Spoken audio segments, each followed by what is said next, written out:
Morning, members, and good morning. Welcome to June's Overview and Scrutiny Committee at North Norfolk District Council, and welcome to those watching online. Housekeeping, we don't expect a fire alarm. I hope that's correct. And if there is one, we go down the stairs and then we go out into the car park, following someone who will be directing us. And there are loos in the foyer outside, for those who don't know. Do we have any apologies? We do, Chair. We've got apologies from Councillors Housden, Bailey and Fletcher. Okay. And do we have any public questions and statements? None, Chair. No. So the minutes from the meeting in April. Does anyone have any substantive comments to make? I think page 2, it's rather than a manger, it's a manager, probably. And I just wondered, there was a couple of questions that we perhaps hadn't followed up. One was to do with the deprivation data, to do with the links to more data and the GIS mapped information. I didn't know that they came from Officer Hems. It's my understanding, apologies, obviously, and thank you to my colleague, Officer Shopland, who's been covering for me whilst I've been away. But I believe that my colleague, Officer Shopland, had that shared the deprivation data. I'll have to check that, Chair, but I think she did. I'm not sure about the GIS, if that's come through, if anybody might be able to tell me better than anybody else there. But if it hasn't, then obviously I can obviously chase that up with Officer Hems, Chair. Yeah. Otherwise, are we content that the minutes are accurate reflection? And would someone like to propose them? Thank you, Councillor Heinrich. Does someone like to second them? You can't, you weren't here. Councillor Cushing, lovely. Thanks very much. Okay, do we have any items of urgent business? None, Chair. Any members have any declarations of interest? No. Any petitions from members of the public? No petitions, Chair. No. Any consideration, any matters referred to the committee by a member? None, Chair. Thank you. And any responses of the council cabinet to our reports or recommendation? None received, Chair. Okay, so we're going to have a quick switch of order in order to allow the leader to get away. And we're going to start with the progress against the corporate plan. Is that which for you, Councillor Adams?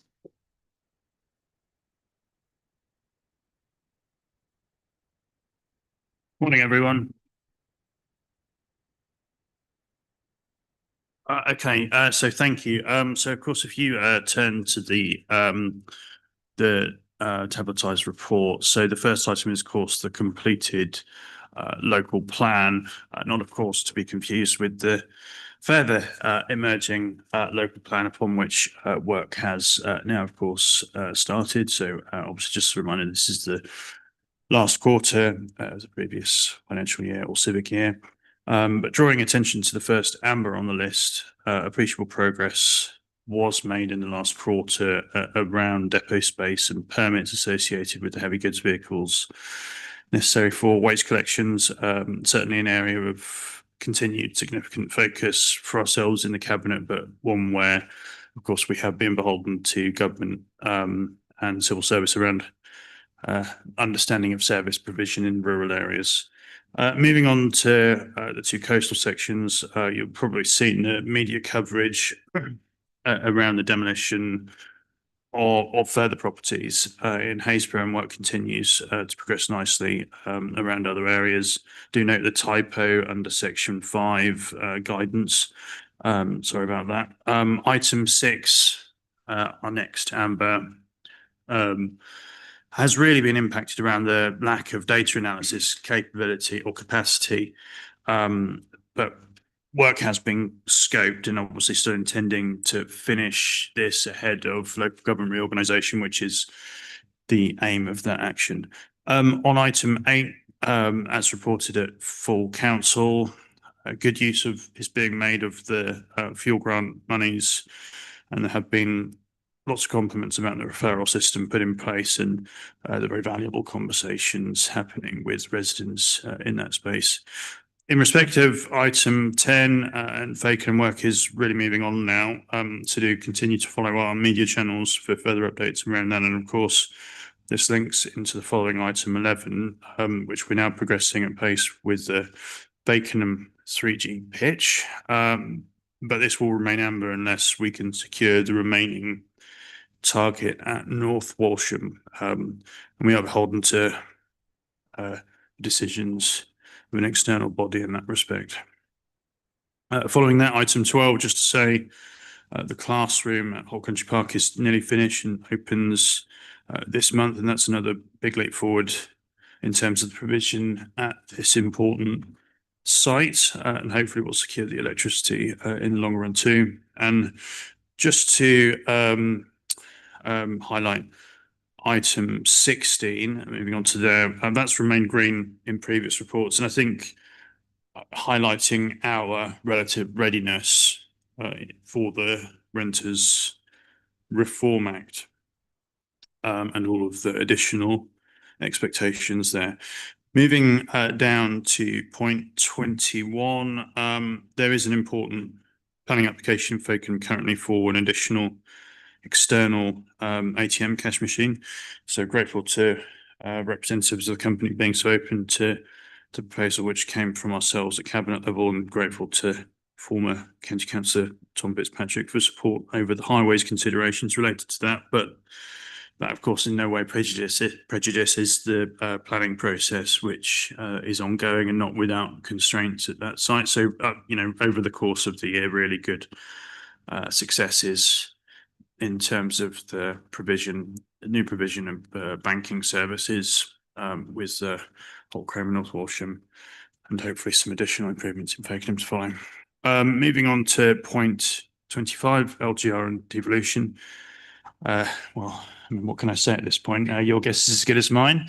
So there are indeed, of course, some legal challenges in progress, and we'll keep you informed. Every political group, of course, does have the right to object to these proposals on whatever basis, but and you know, of course, know my own personal position, having been somewhat of an unwilling participant in the process, but I'm concerned about the costs of doing so and where it might lead us, etc. But we will see if the government respond to the current state of play. And in terms of point 28, Chrome Repair, you're aware, of course, how things are now progressing around that. So were there any questions from any of you? Thank you. Members, do you have any questions? Councillor Cushing? Well, I'd like to very what the strategies that they are burdens. Will they share the costs? So, the one understand the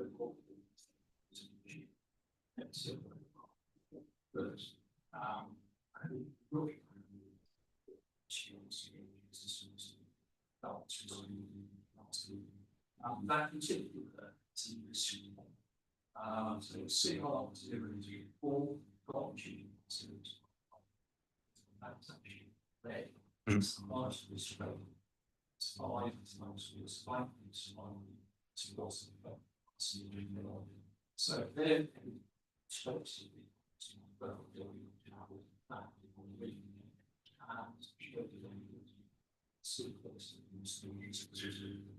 Yeah, thank you, Councillor Cushing. So yeah, I don't think it's an unreasonable point. Maybe it's something we can look at a bit further. But obviously, this is a position for Q4 last year. So we set a number of objectives in year around some of the projects that we've been doing. But in this space, we are really struggling with the competing priorities. And of course, when we've taken on more property, temporary accommodation, that's increased the property portfolio. It's increased our levels of carbon emissions as a result. In terms of, so obviously, those were vital services. We couldn't not do it, and this has been something that councils have grappled with. Of course, in terms of there are other changes as well upcoming in the council's property portfolio. obviously one in your patch, as it were, in terms of the Fakenham Leisure Centre, and some of those things, of course, do have a significant impact. So it is a space that's particularly constrained, and certainly grappling with that challenge as we move forward in terms of the need to increase and improve service provision, but also meet the needs of vulnerable residents. So there's still a lot of work to do in this space in terms of trying to, make those sort of situations the absolutely best we can, and other interventions as well. But it's complex. Thank you, if I may. I accept the reasons you've given around terms around the challenges that had an issue about that. But where I had the issue is if we're going on public reports saying it's green, it looks like everything is okay. And as you just explained, everything is certainly not okay. So I think that ought to be reflected in the future reports, rank statements. Well, looking forward then into the next annual action plan review, we will certainly look at that further. But we were, satisfied obviously with the progress Q4 for the last civic year. But yeah, certainly moving forwards, I do think you're right. It's incredibly constrained, this area, given as well increased service provision demands that might come from government. Additional statutory demands, food waste potentially being one of them, and obviously it's been one of the key issues we've been grappling with in terms of the provision of that service. It's does it wash its own face in terms of the carbon, the significant investment going into it. But of course, there's a lot of vehicle mileage involved in that service. So we wanted to make sure it, covered itself, given the large rural area that we are to carry out that service within. So it's numerous challenges ahead in this space, I would say. I think there's a general point there that the risk register needs to be tied in with the performance report. I think that was something that came out of the grant meeting last week. Yeah. But I'm sure you'll take that. As I say, that Yeah. in terms of that quarter, we were Yeah. satisfied with the progress. Brilliant. Yes, well, thank Yeah. you for that. Lovely. Councillor Penfold. Thank you, and thank you for this update, Tim. It's very good. Just on point 6, the rural position statement. A really good thing to do, and to pass on to any new local authority that comes in our wake. A lot of those things, village shops, post offices, pubs, community, villages don't have. So it's just a comment or a suggestion really that we also include in that a look at churches, because in my experience, churches very often are providing services across a number of areas for all ages beyond worship. And they're sort of critical community buildings, actually. So I think the best way that we could do that is probably reach out to the Diocese of Norwich, who already have a kind of a database on what their churches are doing and who they're doing it for beyond that sort of role of worship. So they're very much kind of community hubs. So if Rob Young wanted to do that, I could certainly help him contact the relevant person at the diocese, because they're often sort of keeping villages alive really, where they have nothing else in terms of facilities. Okay. So except of course what you're saying, and perhaps we should do a bit of work in this space, and perhaps you could write to me and we can have a further conversation about that.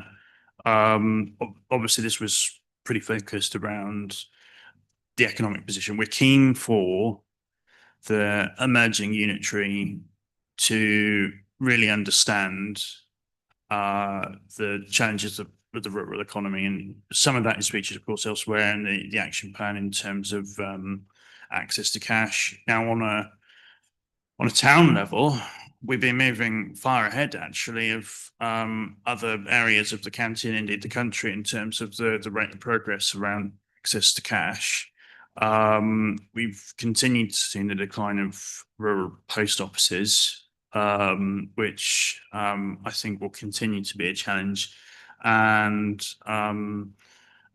yes, certainly there's a lot of challenges in the hospitality space around pubs and other sort of activities at the moment. But yeah, I take what you're saying. I couldn't exactly say what the the role or sort of interface between the faith community and the local authority will be at this point. But I absolutely agree that it's got a very important part to play in the community and the sustainability of those communities moving forward. So let's have a look at that. Yeah, thank you. I mean, I think my point was probably a bit beyond the faith community because the services the churches deliver. For example, there are a number that actually now host the post office. Sure. So they deliver that service. So that's the kind of way a lot of them now are working, because they are the only sort of community space, if you like, within a village. So it might just be, worth having a check with the diocese to add that into where none of these other things exist. What you're finding is the church actually starting to deliver that stuff. So it's not really about worship; it's about community service. I think it's worthy of a detailed bit of work. So let's have a chat offline. Is Thank you. is that worthy of a recommendation, or can it be done more informally than that? Experts. I mean, we could make we have been asked to have comment and feedback, Chair. Feedback, So okay. if you we could sort of Lovely. feed that back as a recommendation if you want us to, but it's probably something Yeah. we could just Not over. feed that back through the cabinet. Yeah. Okay. Yeah, I think in terms of that role, interfacing the community and potential role in the local economy, that's a very good point. So Thank the you. that would be to add the. Yep, we could word it as a recommendation if The need be. yeah. Yeah. Yep, okay, so. Thank you. Councillor Hankins.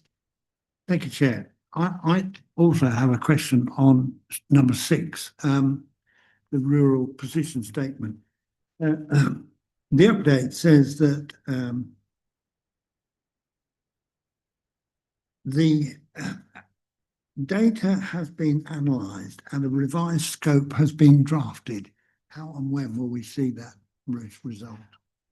Well, really what the scoping has been is, and in fact, you've probably just contributed to it quite a bit at this committee in terms of that probably new thread, but we're sort of talking, we were talking about, what we want to try and capture, but we haven't been able to really examine the data we want to at this point. And that's really due to the lack of staffing capacity. So we ordinarily have a staffing capacity in this space that we don't at the moment. So that's the limitation. So we've essentially extended the timescale in which we do this, but we need to do it before obviously the new local authorities kick in. So it's not, an immediate urgency, but there's of course work to be done.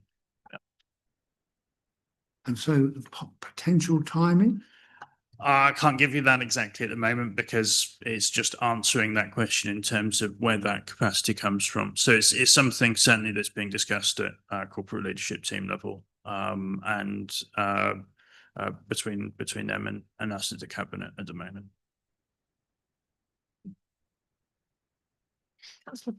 Councillor Brown.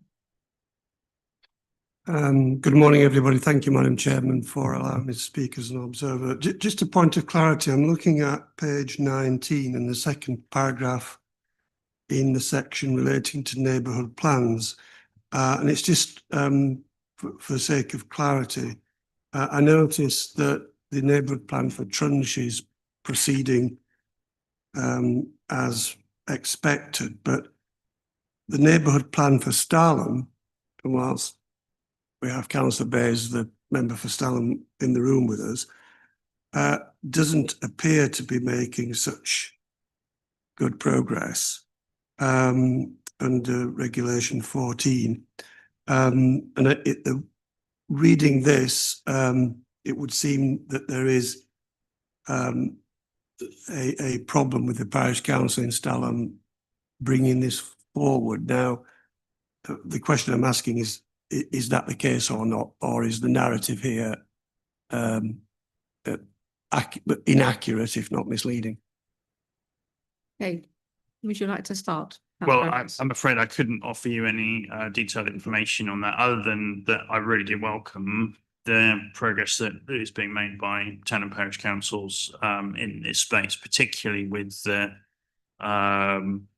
undervaluing of this work by government, frankly, given the additional demands they've put on local authorities and communities in terms of significant numbers of significant increases in housing allocations and all that comes with it. We thought this space was continued, would have continued importance, and obviously that's reflected in our corporate plan. So despite that, there are a number of parishes progressing, but at what pace, I couldn't tell you, I'm afraid. Thank you very much. Councillor Bays, do you want to enlighten Councillor Brown?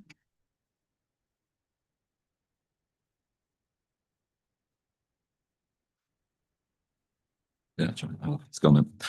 Yeah, I can put my parish council hat on.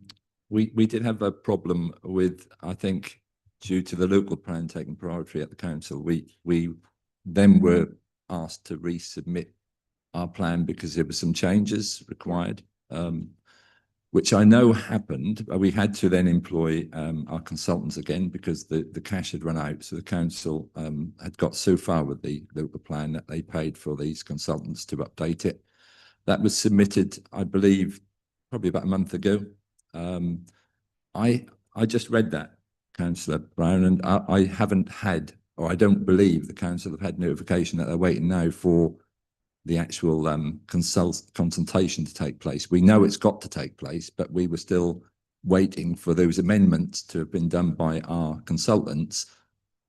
My understanding reading that, they obviously have been done because we're now waiting for the consultation period. So I think it's just a lack of communication. It might be it's arrived at our clerk and she hasn't told us yet, but she's normally pretty on it. So I'd be surprised. So our next intention is to go ahead with the consultation, but we were waiting for approval of those 2 or 3 amendments that had to be put in based on changes in legislation.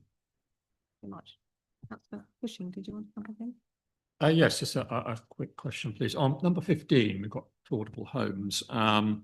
And you said there's a target there in the 2-year period from March 25 to March 27 of 307.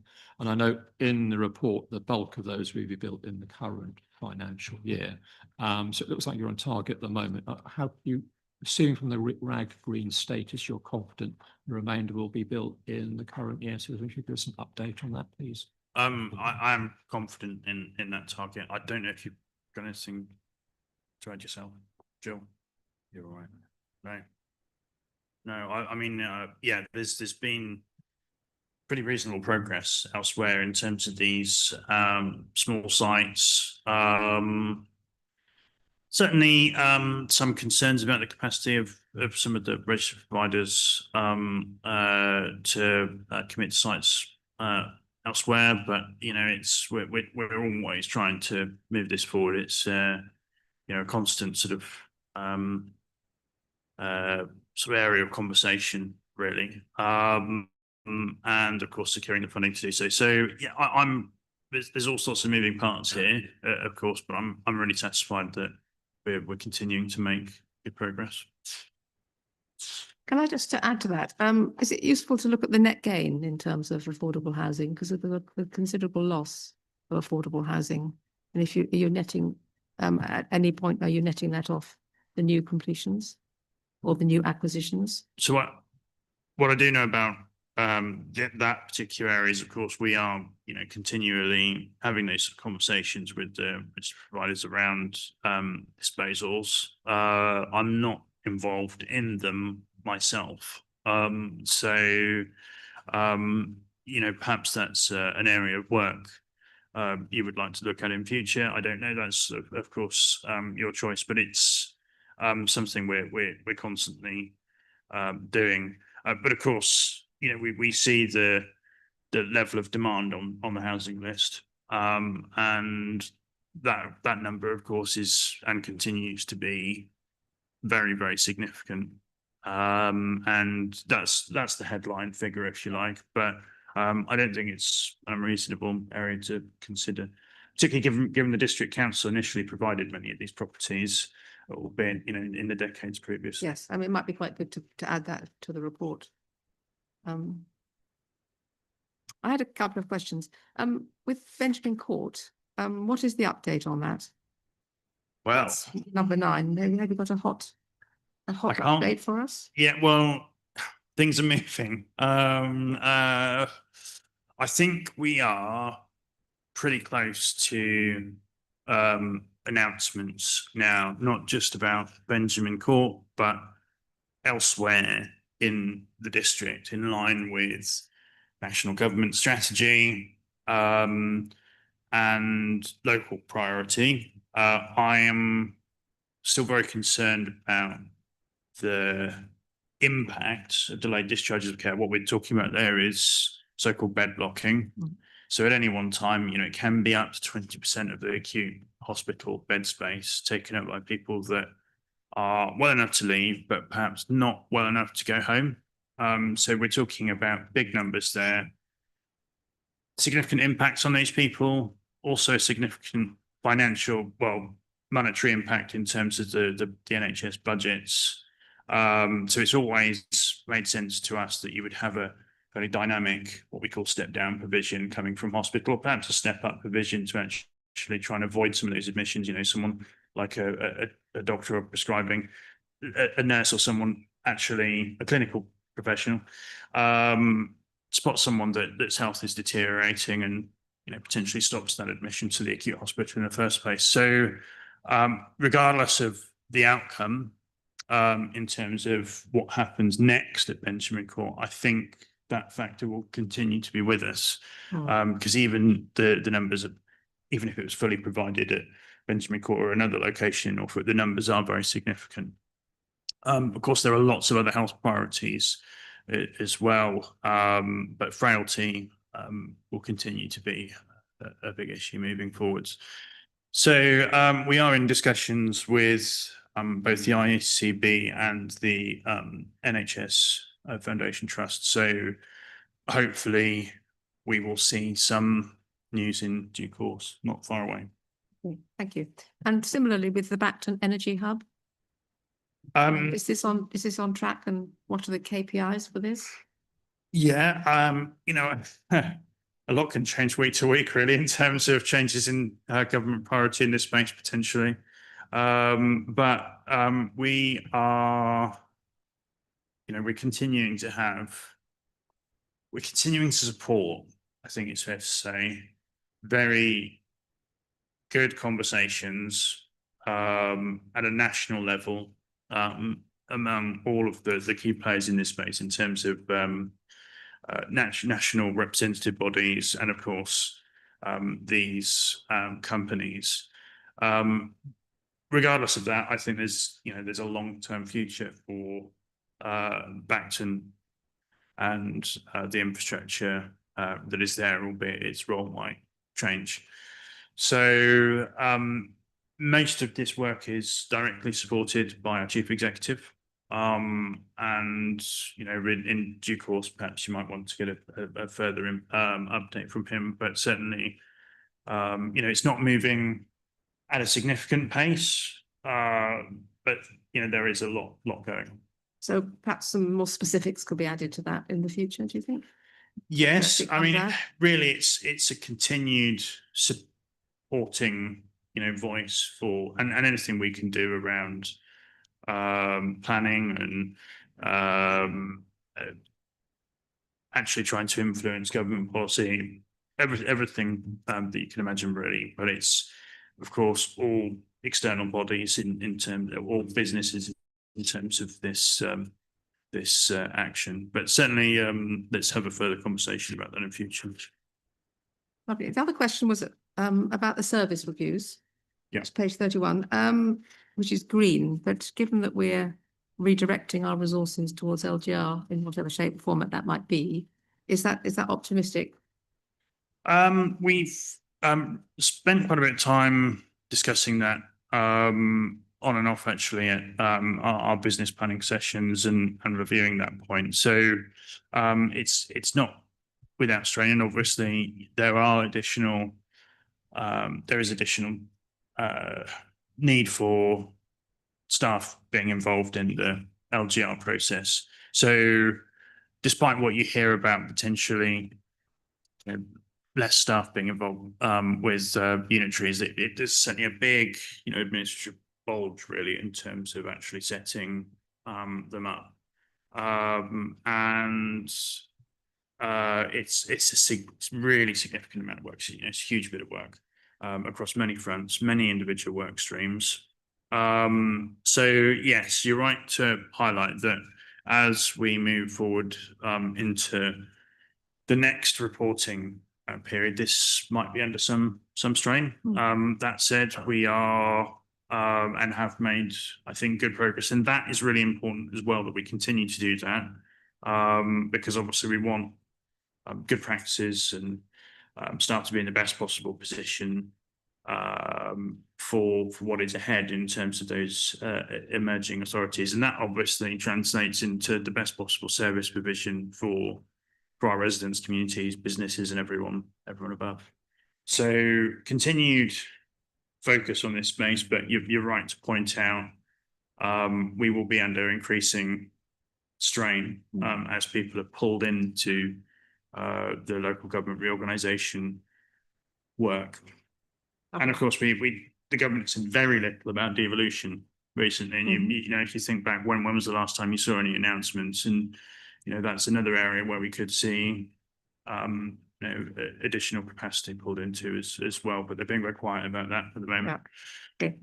I just had a couple of general points. As we're starting the new corporate year reporting, given this is Q4, are we going to be more stretching in terms of targets this time, or our actions, perhaps going for more outcomes rather than process? Given that, is it in our gift to do that? Yes, I mean it's a mix. Obviously, you could say that we've got almost a separate action plan in terms of the capital strategy, and they are bricks and mortar hard outcomes, if you like. But we do need lots of process driven. It's continued progress, things we need to watch and do. So it's always going to be a mix of them all. We don't want to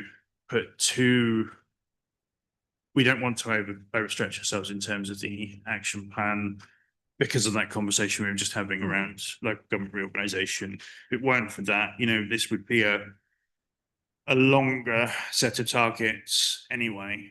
And there would be more opportunities for those outcomes, of which, of course, we will see less and less opportunity to do so as we move closer to potential restrictions and, of course, the emergence of the new authority. So, but yeah, everything has to have an outcome at some point, and that's obviously the purpose of this. But some of them are, of course, as ongoing targets, ongoing improvement to put ourselves in the best possible position. So, I mean, we can always reflect some of those other outcomes within here, but to a certain extent, they're possibly reflected elsewhere. Okay. And the only other thing, which we may be hitting a brick wall for that, but do we ever benchmark our performance reports against comparable districts? Because, I mean, in terms of RAG rating, specificity of outcomes, those sorts of things, do we ever look at what other people are doing? It may be too much work at this point in time, but benchmarking is often a very useful exercise. Well, that is something this committee can do. It's I'm not particularly looking at any family data, as it were, at this point in time, albeit we've been satisfied with the work previously in the position we've been in. If you recall, previously, we were very high in terms of where we sat in terms of the performance around revenue collections. If I recall, some of the challenge was around benefits change of circumstances. So very quick at getting new benefits applications processed, but when there was a change of use, our priority was to make sure that we were in a position where people had something. So that used to be an area where we used to see some challenge, but lots of changes have happened in that space, and that area pulled up and improved. I can't think there are any areas where we are a particular outlier, albeit if you were to compare some of the more abstract measures around, if you recall, one of them was around new business enterprises, and we're always going to suffer in that space because of our population largely being, made up of older retired people that aren't going to set up businesses. And of course, recycling, we do better than other areas of, but larger rural areas such as ourselves, our recycling volumes are never going to, our collection volumes are never going to be as good as other areas. So I suppose that's a sort of, snapshot of the strengths and weaknesses. And I don't think that position would have changed an awful lot. I was thinking more about the actual structure and the I mean, Councillor Shires is going to murder me, but the information that's been. I'm not saying I want more information. I'm not saying that. I'm just saying that other organisations might present their performance data differently, and that might be a valuable thing to look at, as well as the benchmarking for performance, which I think we have done. We could possibly redo it. That was certainly a valuable exercise at the time, but I was thinking about more the presentation. If you look at other organisations, they do present the data in a different way. And of course, this is a very difficult can of worms. I'm just opening to mix my metaphors, but it might be worthwhile just having a look at other people's and seeing how they present this sort of information. I mean, my look at other people's work in this area has been that we probably provide more detail and certainly more avenues for discussion than all of the other Norfolk authorities. So, lots of other councils won't get the opportunity in terms of just sitting and directly scrutinising the leader in a sort of fairly open question and answer session. It just doesn't happen. And you wouldn't really get the opportunity with a chief executive as well. So it's it's more I suppose about that as well as the presentation as well. So if you were to have a look at other scrutiny functions, it is quite distinct actually. Okay, Councillor Shires. I think what we're looking at is the difference between performance management and the corporate plan. So this is about where we're moving in direction, but it might be worthwhile whether or not you could get a training session on using LG Inform, which would provide all the data ready analysed. And I know that's where we used to get a lot of the performance benchmarking data from. So that might be beneficial. Yes, we did use it before, didn't we? Councillor Penfold first and then Councillor Cushing. Thank you. I'm going to move us on to another sort of topic, if that is that all right? Another area. Performance already? Number 28, if I may, on page 32. Chroma Pier, and happy birthday to Chroma Pier. I think it was 125 on Monday. No, yeah, it was Monday. Yeah. So I thought you said on Monday coming, but yeah. No. Yeah. Just Monday's just gone. Very impressive. 8th of June. I just noticed there, Tim, that we're looking at National Lottery Heritage funding possibilities, which is difficult to get. And whether this might be a recommendation, I don't know. But I would suggest it worth having conversations with the County Museum Service on their expertise in that area. So I've been a member of the Joint Museums Committee for the last 5 years on county, and obviously are going to carry on now as our representative here. We don't have a North Norfolk Museums Committee, whereas other districts do have such. So the Norfolk Museums Committee has always been really keen, obviously, to support North Norfolk in other ways. And this might be one of them, I think. So if they could, I mean, I'm happy to have a conversation with them at our next meeting, but I think the National Lottery Heritage Fund is a massive undertaking. It's potentially really possible with the pier to focus on heritage and culture, but probably play the heritage up a bit more. But I just wonder whether we ought to open up a conversation with them and seek some advice and guidance on the best way to put together an application, which will probably be for quite a substantial amount of money. Sure. So what we've found thus far, at least over the last year, is that the cupboard's been pretty bare in terms of grant provision that is open to us. We have had conversations with said bodies before, and we'll continue to pursue what we can. However, I think maybe we will look at your suggestion in further detail, and perhaps if we need to have an offline discussion with you. I mean, I'm open to any suggestions on this front to obviously try and secure some external funding. But yeah, that's what we found thus far, that it's been a very challenging space at the moment. There's not a lot of opportunity. I think that is a fairly familiar story in the post-EU funding environment, frankly. We've obviously seen the end of other such funds previously in terms of the UK SPF, Rural England Prosperity Fund, which were promised to us after the leaving of the EU, and they've been removed. But it's, in terms of just generally, it's much harder, certainly in terms of this size of this scale of project. So yeah, we'll continue to do what we can, but otherwise we're going to have to look at other options.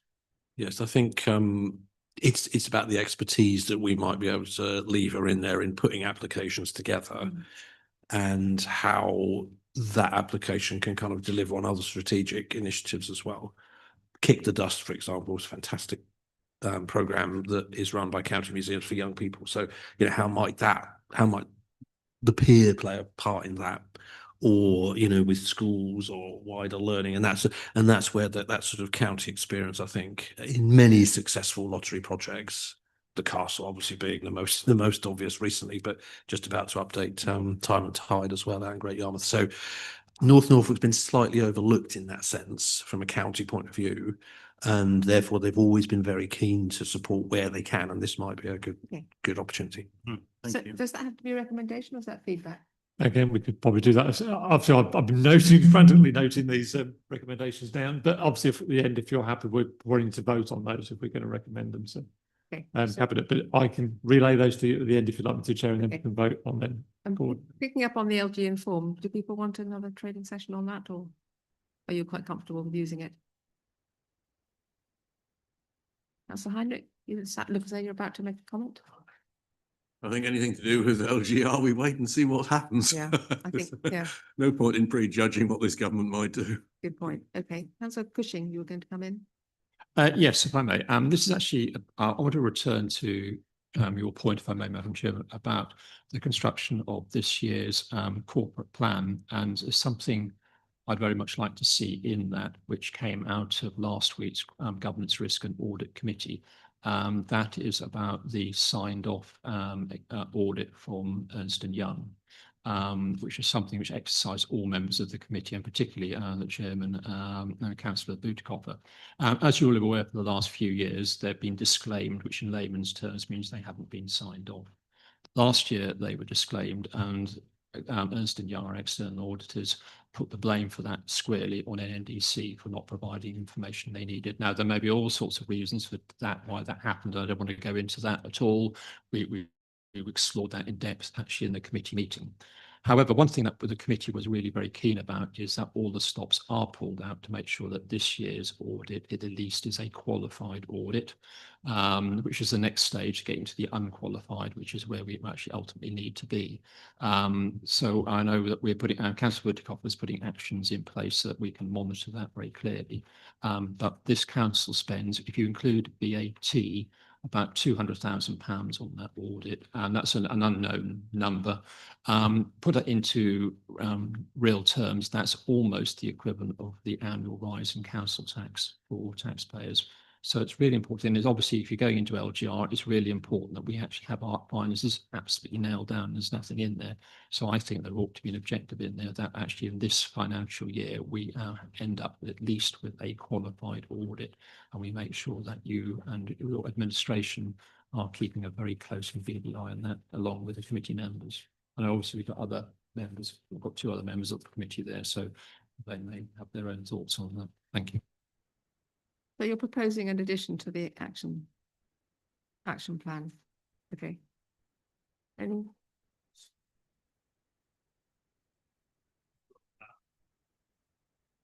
Yes. Councillor Shaz, would you like to come in on that? Yes, so I have got a meeting booked next week with our 151 officer and chairman of GRAC to discuss going forward. So I will then feed back to cabinet from that.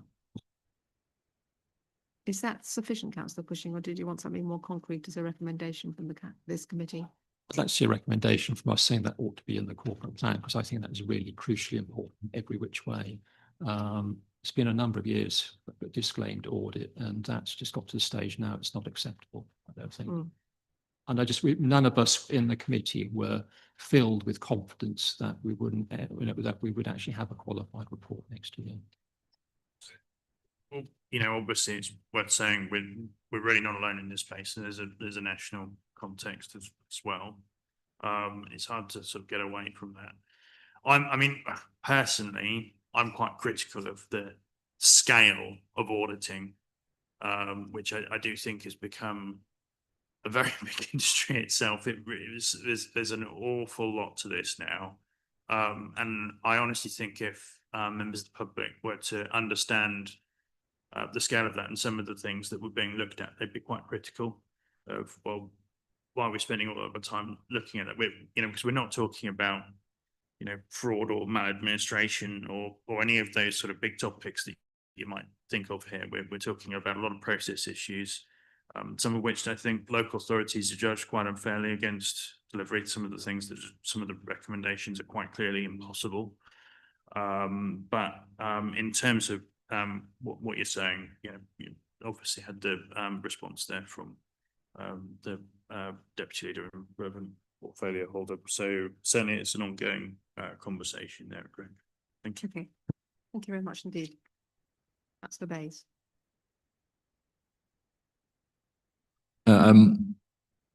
It's just a suggestion more than anything. The topic at the moment, and part of my background, is education, and quite clearly the increase in NEETs across the UK is quite a popular subject at the moment.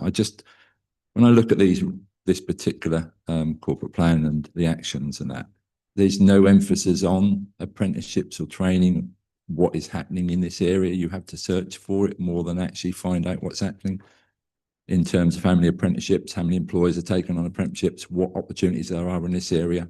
I know the economic team do an awful lot. I don't dispute that. I've had conversations with them recently.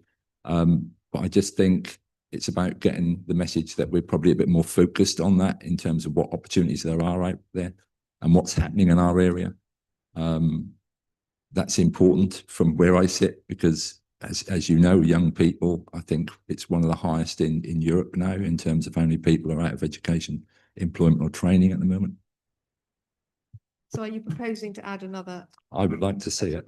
Can I give some guidance here? Yes. Because we're not the statutory authority for that area of work. So I accept entirely what Councillor Baines is saying. I think he's right. There is not nearly enough focus on this. A bit of casework that I've got at the moment is to try and help a young lad secure a trade apprenticeship. And there's a real absence of anything along those lines at the moment in North Norfolk. And I think, of course, there are concerns that employers might have, but I don't think there's enough done to support the provision of new apprenticeships by a very far stretch.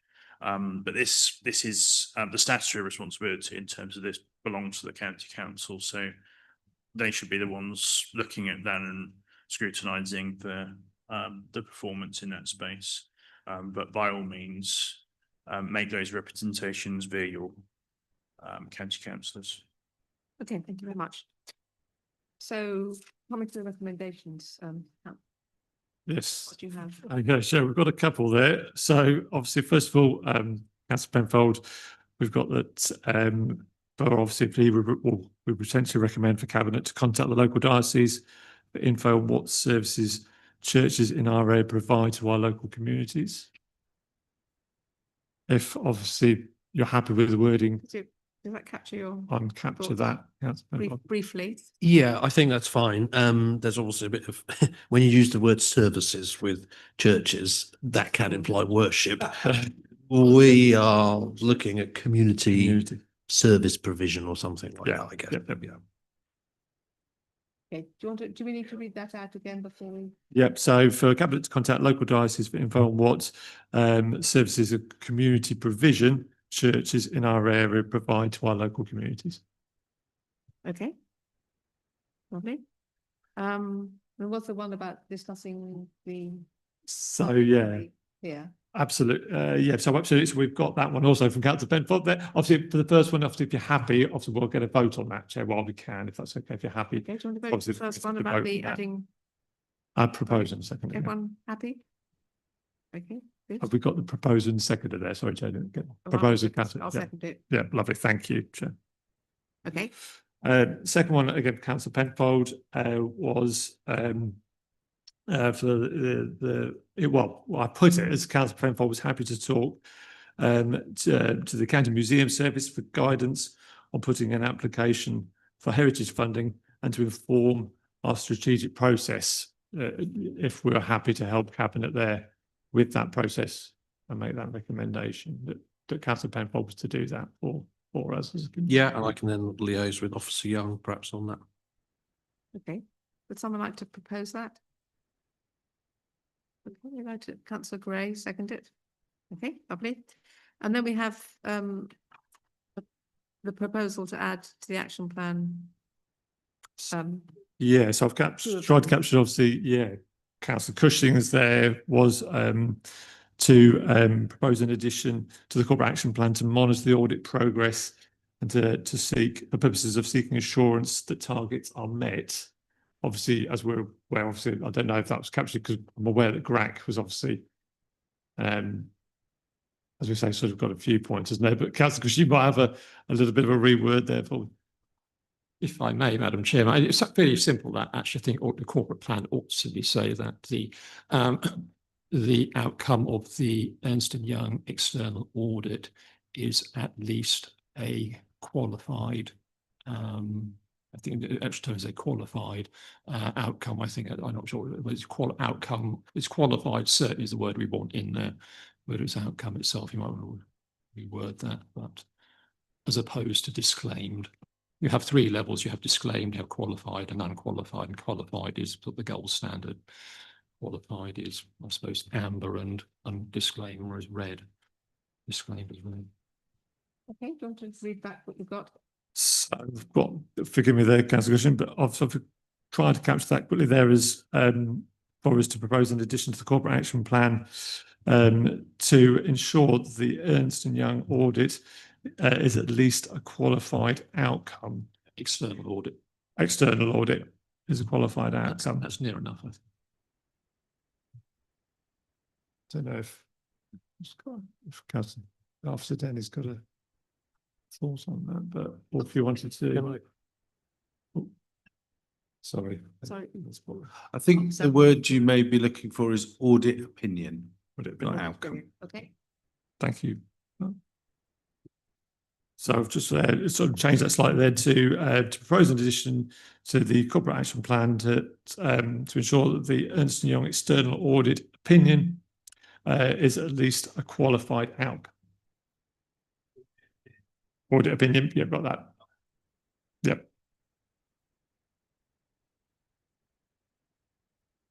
Can I just ask a question?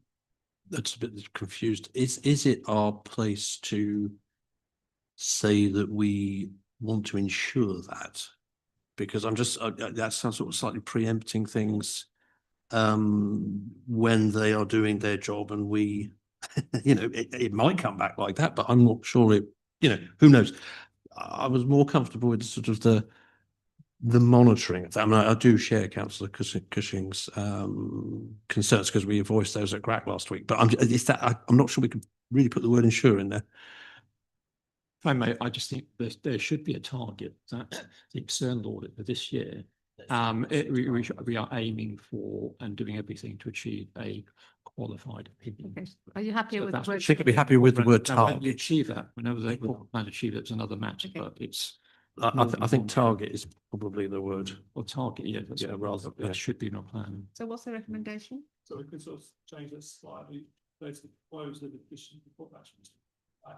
The corporate action plan to monitor the audit progress and target for the external audit opinion is at least qualified.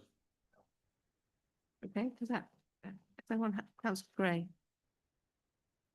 Sounds a little bit possibly like that's setting people up to fail. That's what that reads to me. We know, we've heard this hasn't been achieved. And I completely respect what you're saying, Councillor Cushion. I really, really do. But surely people are trying to achieve this. Do we know whether other authorities always achieve this? I don't have that information currently, so I wouldn't feel comfortable feeling like we were setting people up to fail. Maybe a slight rewording on it, Okay. and it might be Councillor, okay. Officer. Thank you, Chair. We understand from GRAC committee, and I do appreciate the other members' comment about, is this a matter for this committee or a matter for the GRAC? And I'll leave that to governance colleagues to provide advice on scope. We understand from our external auditor, Ernst & Young, who I believe audit all 8 Norfolk councils, that there are still many that are in build back phase. There were several years where no audits took place. And we're one of those councils that had a 3-year gap, and they're building back assurance. And that's one of the challenges that the external auditors face, is that they can review and scrutinise the current year transactions. But one of the big challenges they have is the opening balances on the 1st of April of that financial year, because they haven't audited the transactions that went in to form that opening balance. That build back will take several years. So they could still, this council could have a very strong supportive opinion, but because of that uncertainty, because they weren't doing the job for several years, it may take longer for them to rebuild that assurance. And we've been told in the GRAC committee, which is a public committee, so I feel confident in sharing it in this body, with this forum, is that there's a potential for Ernst & Young to focus on the current year of audit and to deprioritise prior years, so that they can achieve the backstop date, which is imposed by government, where they have to finish their work. They cannot continue beyond that backstop date. And the other piece that I was going to share, which I think is relevant to the other members' comment, which is how do we compare with other local authorities in Norfolk? A benchmarking report is due out any day now from Ernst & Young that anonymously describes the position for the last year of audit, which was discussed again at GRAC earlier last week, which is the 2024-25 audit. There are a large number of local authorities, especially lower tier districts, whereby they are still in the disclaimed opinion category. Thank you very much for that explanation. Councillor Cushing, having heard all that, do you want to rephrase your? If I may, Not. I can certainly ease Councillor Gray's concerns. I'm not trying to set anyone up to fail at all. This is not about trying to make any political points whatsoever. It is simply about, if you look at the Ernst & Young's own timeline, this current year, they say could either be disclaimed or it could be qualified. So they say either could happen. If you look at the reasons why it didn't happen last year, they say the reasons for that lied purely with NNDC. For whatever reason, we're not going into saying that it's anyone's fault. There were staff shortages. There were reasons for that. So we won't be using a big stick to bash anyone in the finance department for that. But we were told that actually there are resources in place now in order to do that. And I just think it's really important we make sure, because there was a concern in the committee itself that actually, you look at the timeline, we had an update in July, and the next time we hear anything about it is in November. Well, most of the audit work happens between now and November, so that's why Councillor Butikofer is now going to take an action away to go and talk to Councillor Shires and to Officer McCullum to make sure that actually we are doing everything we can to do that. But if you're looking at a corporate plan and something that's important for this administration, I'd have thought actually trying to get to having at least a qualified opinion is important. And if you've got a corporate plan that actually includes things in there, 3 items in there, which are lobbying other people, which is not within our gift to achieve anything. Perfectly fine to lobby people, but you don't really actually need it in your plan. But you do have something like that, which is doing our gift. I do think we probably ought to be making sure that we can do all we can. And if there are any shortfalls, and it may be that, what can we do in order to make sure we've got additional resources in there to help them achieve that? So that's what it's about. Okay, well, has the committee got a form of, first of all, is the committee minded to go along this route? And if so, is there a form of words that will satisfy everybody? I think that would depend on the form of words. So over to you, officer. I mean, obviously, I would add, obviously, that we do, obviously, with GRAC meeting, obviously, I'm aware, obviously, a couple of members, obviously, on the GRAC committee, but obviously, there are a few actions that the GRAC committee did put in last week that might have sort of covered or sort of assured that committee that obviously is being handled and dealt with on that side. I don't know if Flight Officer Denny would have an opinion on that, whether we could, because I can appreciate Councillor Cushion's opinion, obviously, that the action plan is something slightly different that we as a scrutiny committee would oversee, but obviously the GRAC committee sits with them to obviously oversee the external audit. So they put in actions, obviously, and as Councillor Shires has sort of said with the chair of the GRAC committee meeting with them, I think the finance team and portfolio holders of Councillor Showers might obviously be enough to, if you are minded to obviously to cover off what we're trying to add in here, really, in terms of the corporate plan. But obviously, I could try and word it however you would see fit. If you really wanted to add something that in, I don't know if Denny would have a. Perhaps Greg wants to come in Not before there, Officer Denny. Yeah. I keep hearing the word GRAC said here, and I think that's where it belongs, isn't it? Okay, thank you for that contribution. Officer Denny. I don't really have too much to add at the moment. I mean, both GRAC and ONS are oversight committees. I mean, there is potential that you work together and you liaise to sort of strengthen the monitoring aspect. I wasn't at GRAC, so I don't want to sort of comment too much on what was said there. It might be something that perhaps we can work up and come back to members on, I think, rather than sit here and pick over it. I can give it a bit more thought and talk to the Section 151 officer as well about it. Okay. Does that satisfy members? Yeah. Okay. So do we need to vote on that or no? So that's to come. Yep, We'll if you're take happy that to, item we can away and yeah, work up word with that it. up and get that back to you. Yeah, for approval. Okay. Good. Thank you very much. Is that have we covered it off? I think. Lovely. Okay, those are the recommendations. Yep, obviously, I think obviously we're in agreement. Obviously, Councillor Bayes' recommendation or suggestion there is obviously more sits with county. So I think if you're happy with that, then yeah, we will leave that. Okay, you happy with that? Okay.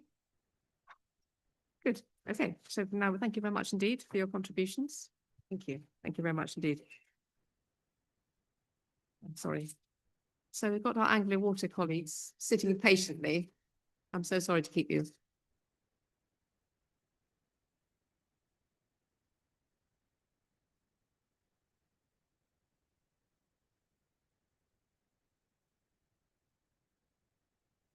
Oh, yes, sorry to keep you waiting. Yeah.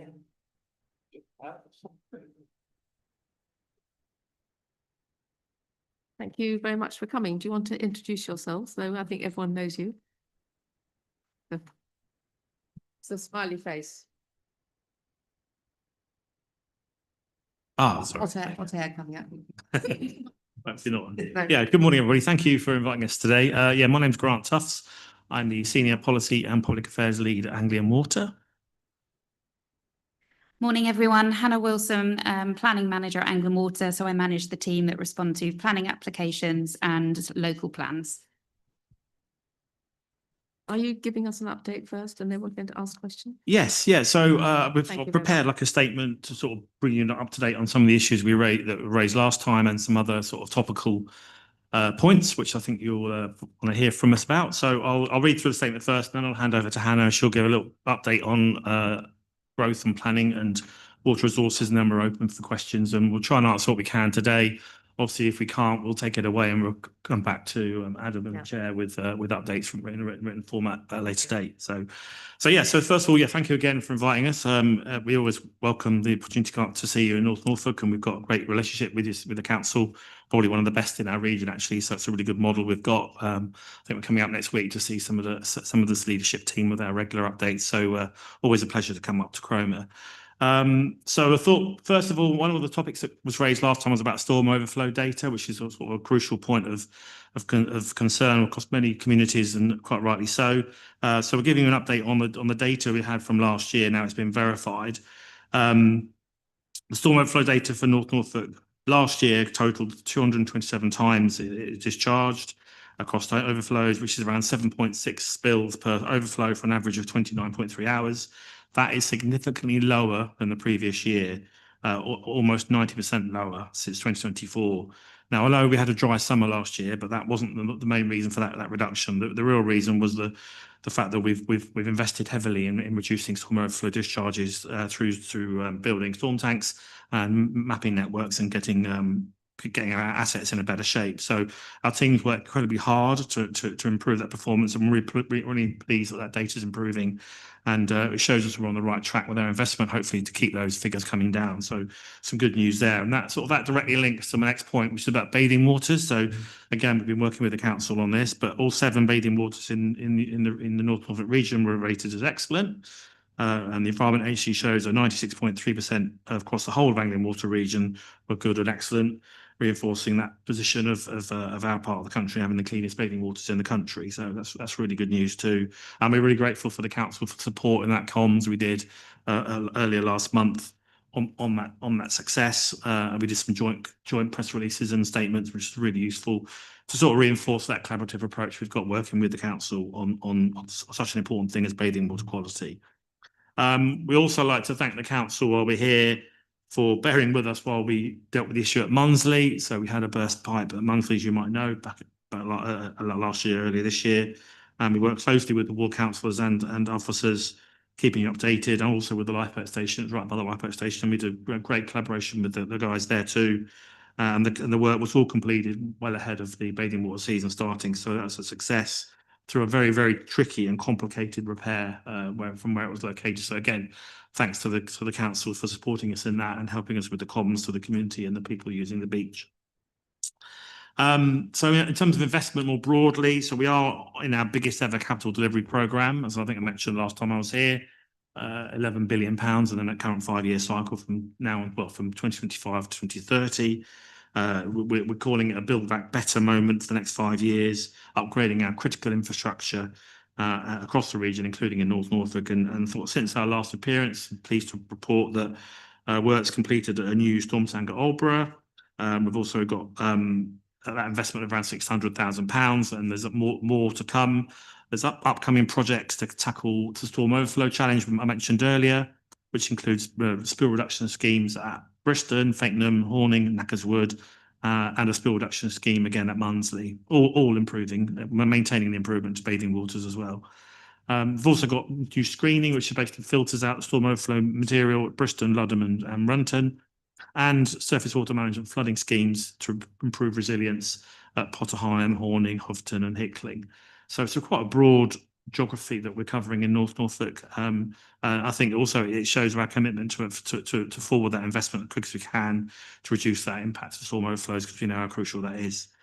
Other plan work and investment in the district includes lots of schemes to remove phosphorus from treated wastewater, around 12 of our water recycling centres, as well as 3 schemes to reduce nitrogen levels. Again, these are Environment Agency directed investments which help combat nutrient pollution and improve river water quality. Again, something we know is dear to the heart of many people in North Norfolk.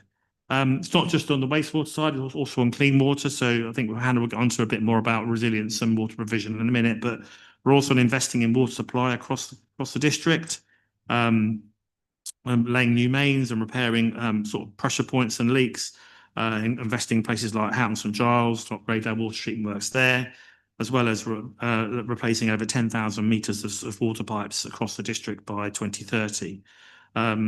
Our mains in North Norfolk investment is around £2.4 million in that time.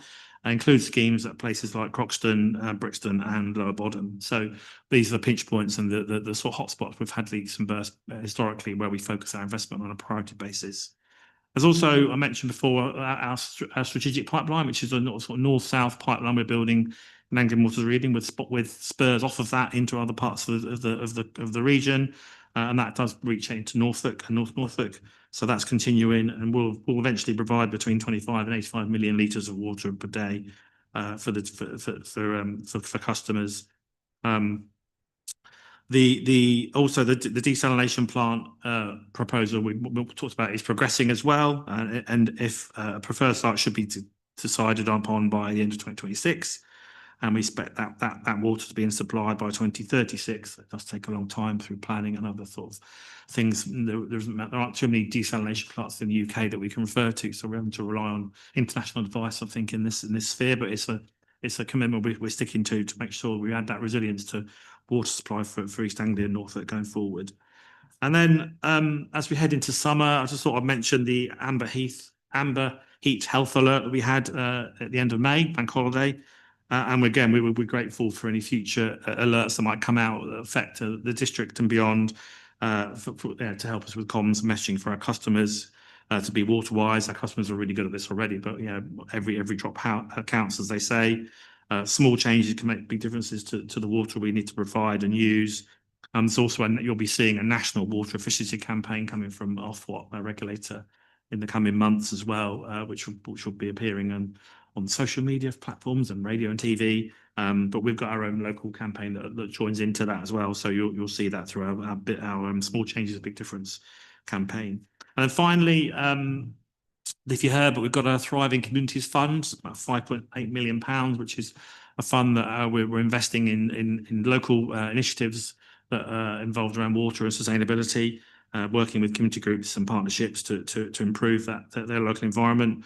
We've got 11 projects already gone through that, and there's the next round of applications are open from the 1st of June until the 1st of August. I can share the link to it actually, Chair, afterwards.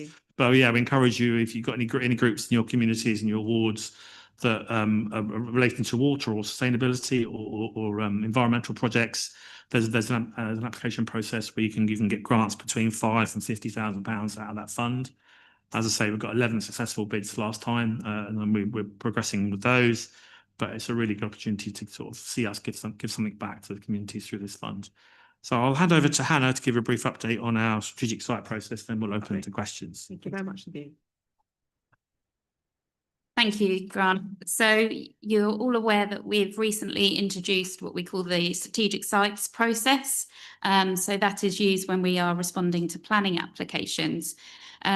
Just to define and clarify what we call strategic sites, it's anything of 500 homes plus, supported by the local planning authority. So whether that's for an emerging local plan, an adopted local plan, or in some instances where some of our local authorities are struggling with their 5-year land supply, they are asking us to support certain large development sites.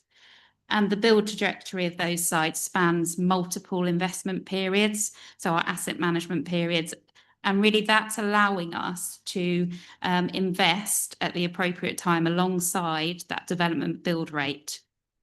Now, we can only be supportive of such applications where we work with the developer and the local authority to ensure that one sustainable point of connection for that entire site is defined and adhered to through planning conditions. What that means is that entire site is looked at as a whole, the impact is looked at as a whole, and we give that point of connection which avoids any local issues such as high spill counts, such as pumping stations that are frequently overrunning, or hydraulic flooding, so customers that may already experience flooding. So we take them and avoid those issues. However, that is a large on-site infrastructure that would then need to be delivered by the developers or multiple developers in some circumstances, and it takes time. So while they are delivering that, we are allowing some temporary connections to the local network, which could have some risks to them.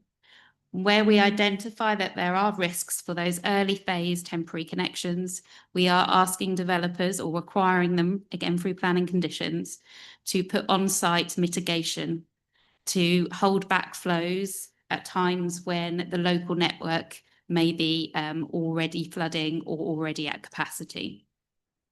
So this is kind of looking at things at that long-term investment strategy. We will be tying the developer and agreeing with the developer and the council a build-out rate. If the developer then wants to build faster, they have to get that agreement with us, because actually what that could mean is our investment is needed quicker. And whether that's doable or not, we would have to have that discussion on each case.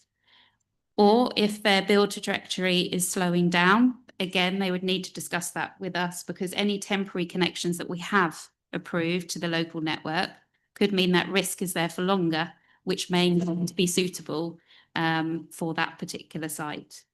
So just kind of to reiterate, this is really to allowing us and the developer and the council to work collectively to understand when we need to deliver that critical infrastructure, both in the network and the water recycling centre and water. But it is subject to really specific conditions being agreed with the developer and the council. If those strict and rigid conditions are not applied, then we cannot support that development site because of the risk that would then pose to us. We have worked with the Ministry of Housing and Local Government. We've worked with DEFRA and the EA regarding this approach. And you may have seen that DEFRA have sent a letter out and just advised developers and local planning authorities regarding this approach. So it is totally understood from all parties that actually we would then need the infrastructure investment to deliver on our promise once these sites have permission. And that is understood by our regulators and government. Appreciate that's probably a lot of information there, so please do ask questions. We also have a guide and a document that we have sent to your case officers and to developers around this new process. So happy to share further if anyone wishes to see it.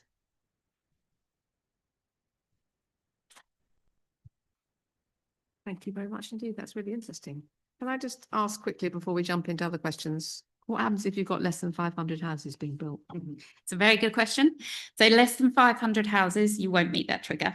But what we have been asked to do now is from the task force, the wastewater task force with DEFRA and our regulators, is to look at what we can do to accommodate the medium, small developments coming forward that are critical, we know, for that 5-year supply for our local authorities, and critical particularly here because you've got a number of rural communities.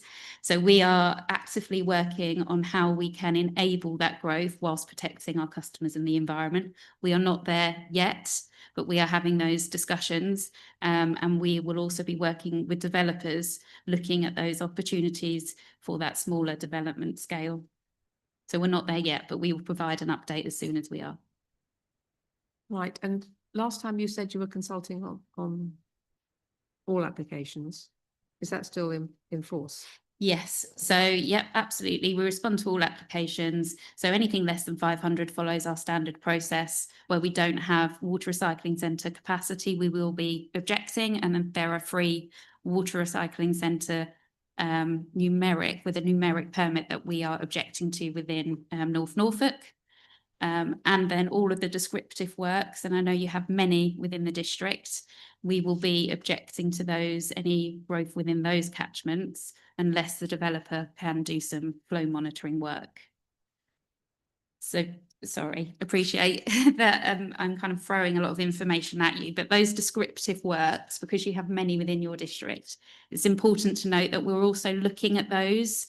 We're doing a whole project trying to understand how they are working, what each one of them is, the population that they are serving, and how that is being managed. It is a long-term project, but ultimately one of the goals of that project is to understand if growth can be accommodated in those catchments and how, or if it's still an objection due to the fact that they are such constrained small water recycling centres.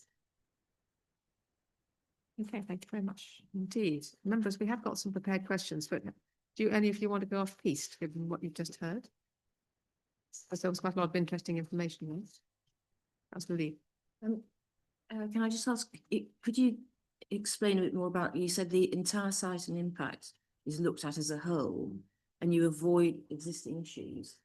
like Yes. Existing flooding? Yes. Is that right? So how does that work? So when we look at network connection for every development, they have under the Water Industry Act the absolute right to connect with once planning permission is granted to the nearest pipe of the size required to serve their development. And that is regardless of any capacity constraints. So what we do as part of an assessment through planning is we look at where that point of connection, where that right is, and is that suitable? So we have a look at the whole entire network from that point of connection right up to our water recycling centre. And we take account of any recordings of hydraulic flooding, so customers reporting issues with us where we have gone out and it's recorded as overcapacity sewer. We also look at where our pump stations are running at a higher frequency than they are anticipated to. And we also look at any storm sewer overflows along that run in the network that are spilling higher than 10. If we find that there are issues on any one of those parts of that assessment, we will raise an objection because that connection point is not suitable as it makes a further risk to the environment and our customers. Does that make sense? So higher than 10. So with our storm sewer overflows, we have a requirement to reduce to less than 10 spills. And so anything higher than 10 a year, sorry, per year. Yeah. So any more than 10, that's a risk that's too great. That's a national statutory. Okay, Councillor Hankins. Thanks for your presentation. Some useful information there. I'm a little perplexed when you say that for a sizable development, there could be a need to put in some temporary services before you reinstate the full service. Who's in control of that? So typically, without going and using planning as a mechanism to I don't want to use the word control, perhaps enable, thank you, yes. It would be that the developer could just connect wherever they would wish to do so. But what we're saying here is that development is being approved in its entirety, so we could say 3,000 homes. We do not want multiple parcels connecting to those local networks, which actually not only increase the risk of flooding and the risk to the environment, but it increases the challenges for long-term maintenance of all those additional rising mains coming out from that development site potentially. So we are asking the developer to connect to one point on the network, and they deliver that on-site infrastructure and that conveyance to that point. So it is within their control how quickly they build that out. But that is why we need planning to have that alignment through the whole delivery of that site to ensure that that drainage infrastructure is delivered in line with an agreed build rate so that we can align our investment. We wouldn't adopt that. No, that's a really good point. So any of that kind of early phase temporary connections and temporary mitigation that we are allowing whilst they build out that strategic on-site infrastructure, we will not be adopting anything that's temporary because it wouldn't be right for our customers for us to invest when we know that that is on a temporary basis and needs to be decommissioned. So we have made that very clear. Again, under the Water Industry Act, a developer has the right to ask us to adopt any of their assets, whether it be temporary or permanent. So again, we have to make that very clear through planning that that is not what we will be doing. We will be refusing any such adoptions of assets. Thank you. Very good. Wow. Anyone got any questions? We got that, as I said, we have our questions now. Councillor Dixon. Madam Chairman, I'm here as an observer, as you well know, so I don't want to displace any questions from your committee members, but I do have some extensive knowledge of drainage problems. Grant will know that we go back many years, and I suppose really one of my concerns is the level of which the council is aware of the problems that not only Anglian Water, but other key agencies are dealing with in not just foul water, but also surface water.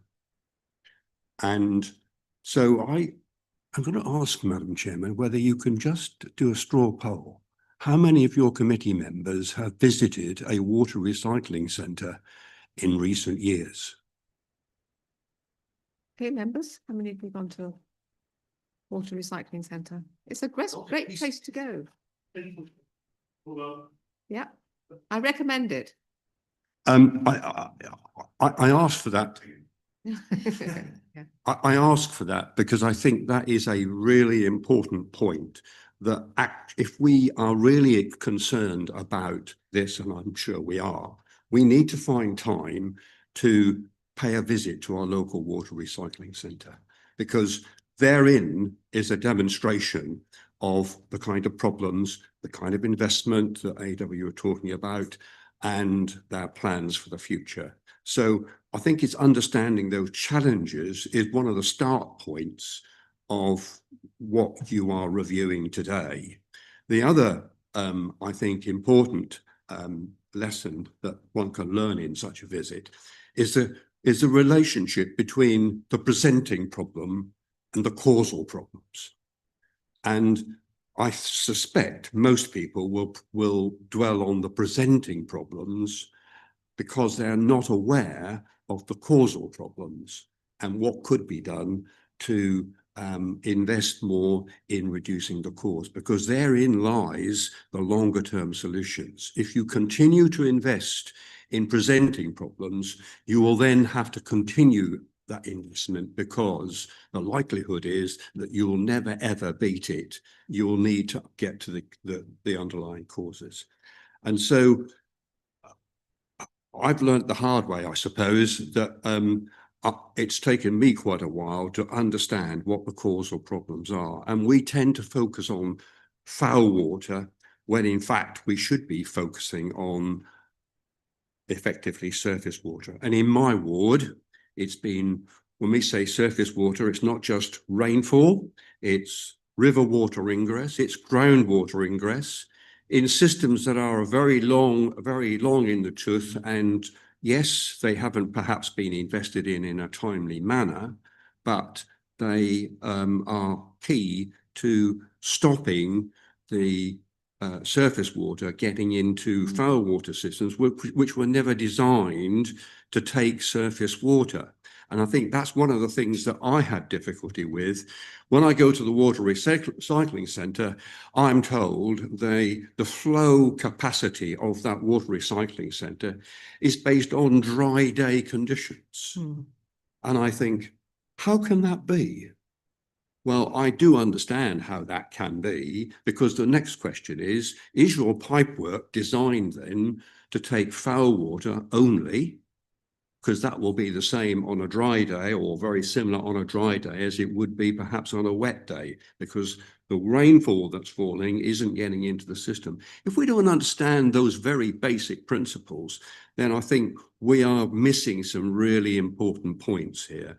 And so that's why I asked the question, and the engagement that we have as councillors is really important in kind of getting that message out. So when our residents say to us, we have a problem here and there, we need to get up close and personal sometimes to those problems. And I've peered down many a manhole, and we use the term often, smell the coffee. Well, there isn't much coffee to smell, but it does make the question. And when people tell you that they have been deprived of their ablution facilities for weeks, and they've had foul water running out of their manholes and down their gardens, and they tell you that that's been the case now for years. As I first discovered in 2018, the first question I asked then was, why haven't you told us about this?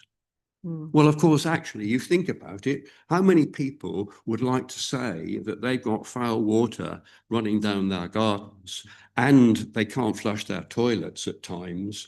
When they come to sell their properties, of course, you have to declare those kind of things. So I learned about that as a reluctance of people to declare what's really happening out there. But we have learned a lot over the passage of time. And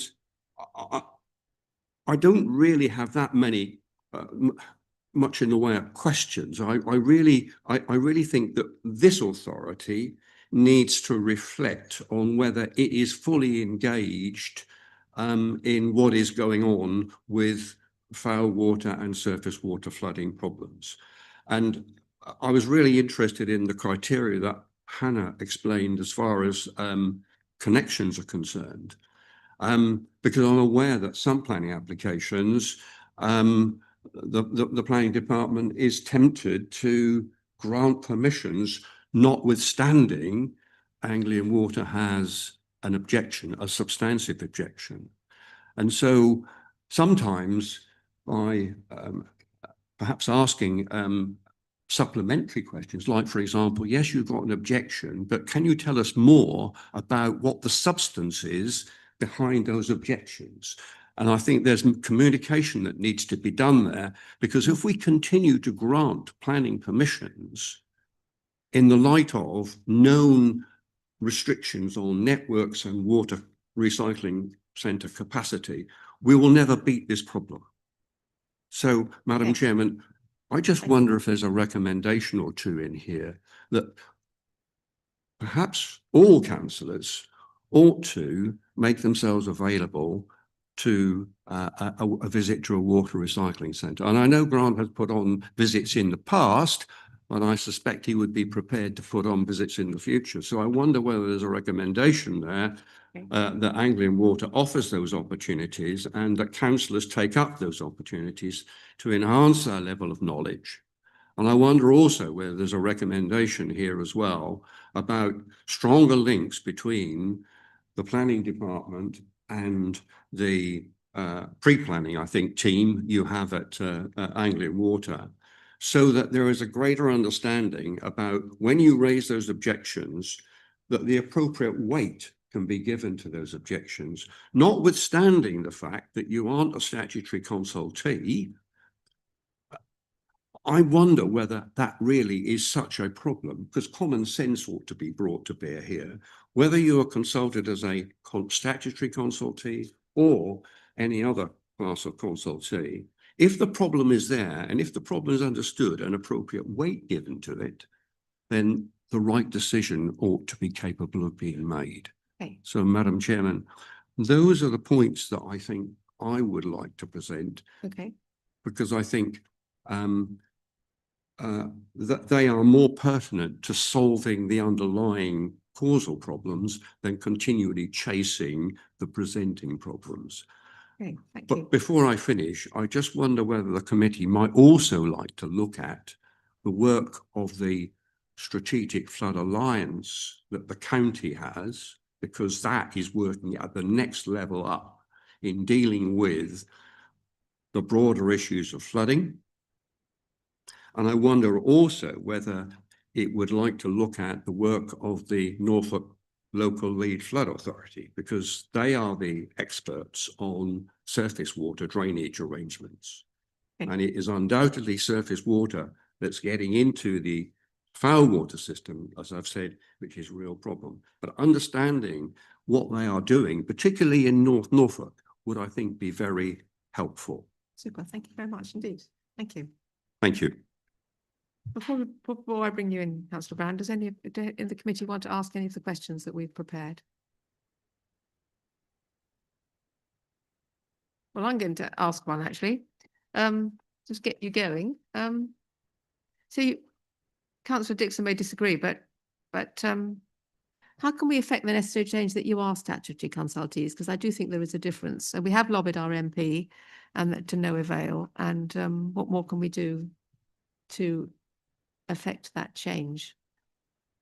Well, yeah, I mean, absolutely right. We, as council says we're not statutory consultees, we never have been, and we have lobbied hard, not just the local MP here, but other MPs as well have raised it in the House. Obviously, there's a big change coming in the water industry anyway. The Clean Water Bill is going through Parliament. It was in the King's Speech last month, and we wait to see what that brings in terms of a change of regulation for the industry. Whether that touches planning, we'll wait and see. It is a recommendation in there to look at that. There's also the National Policy Planning Framework change as well. So there's changes to planning more broadly in the country. And there may be other mechanisms that we can have a stronger say in planning applications rather than becoming statutory. But I mean, Hannah, do you want to add anything from your perspective? Yeah, thank you. So not so long ago, there was consultation on statutory consultees and the government reducing the number of rather than increasing. However, we did lobby through that consultation that we should be a statutory consultee. And the results of that consultation, whilst we weren't listed as a new statutory consultee, it was open to future additions. And I think we were the only industry referenced, I believe, within that document to say there could be an opportunity, but not right now. So like Grant has said, through any future regulatory changes and consultations, please do continue to lobby through that route. So keep posted on that then. Is that all right? Thank you very much. That's great. So I wondered if there would be any opportunity that Anglican Water would consider creating a priority email for councillors, because going through the standard contact form is maybe not always the fastest or most expedient way of dealing with that, and other authorities do as such. It might be nice, and I think you should be able to do that. If you could do that, do you think you could let us know? We already do. Oh, you do? Yeah. You've never told anyone? Well, no, we have. We do.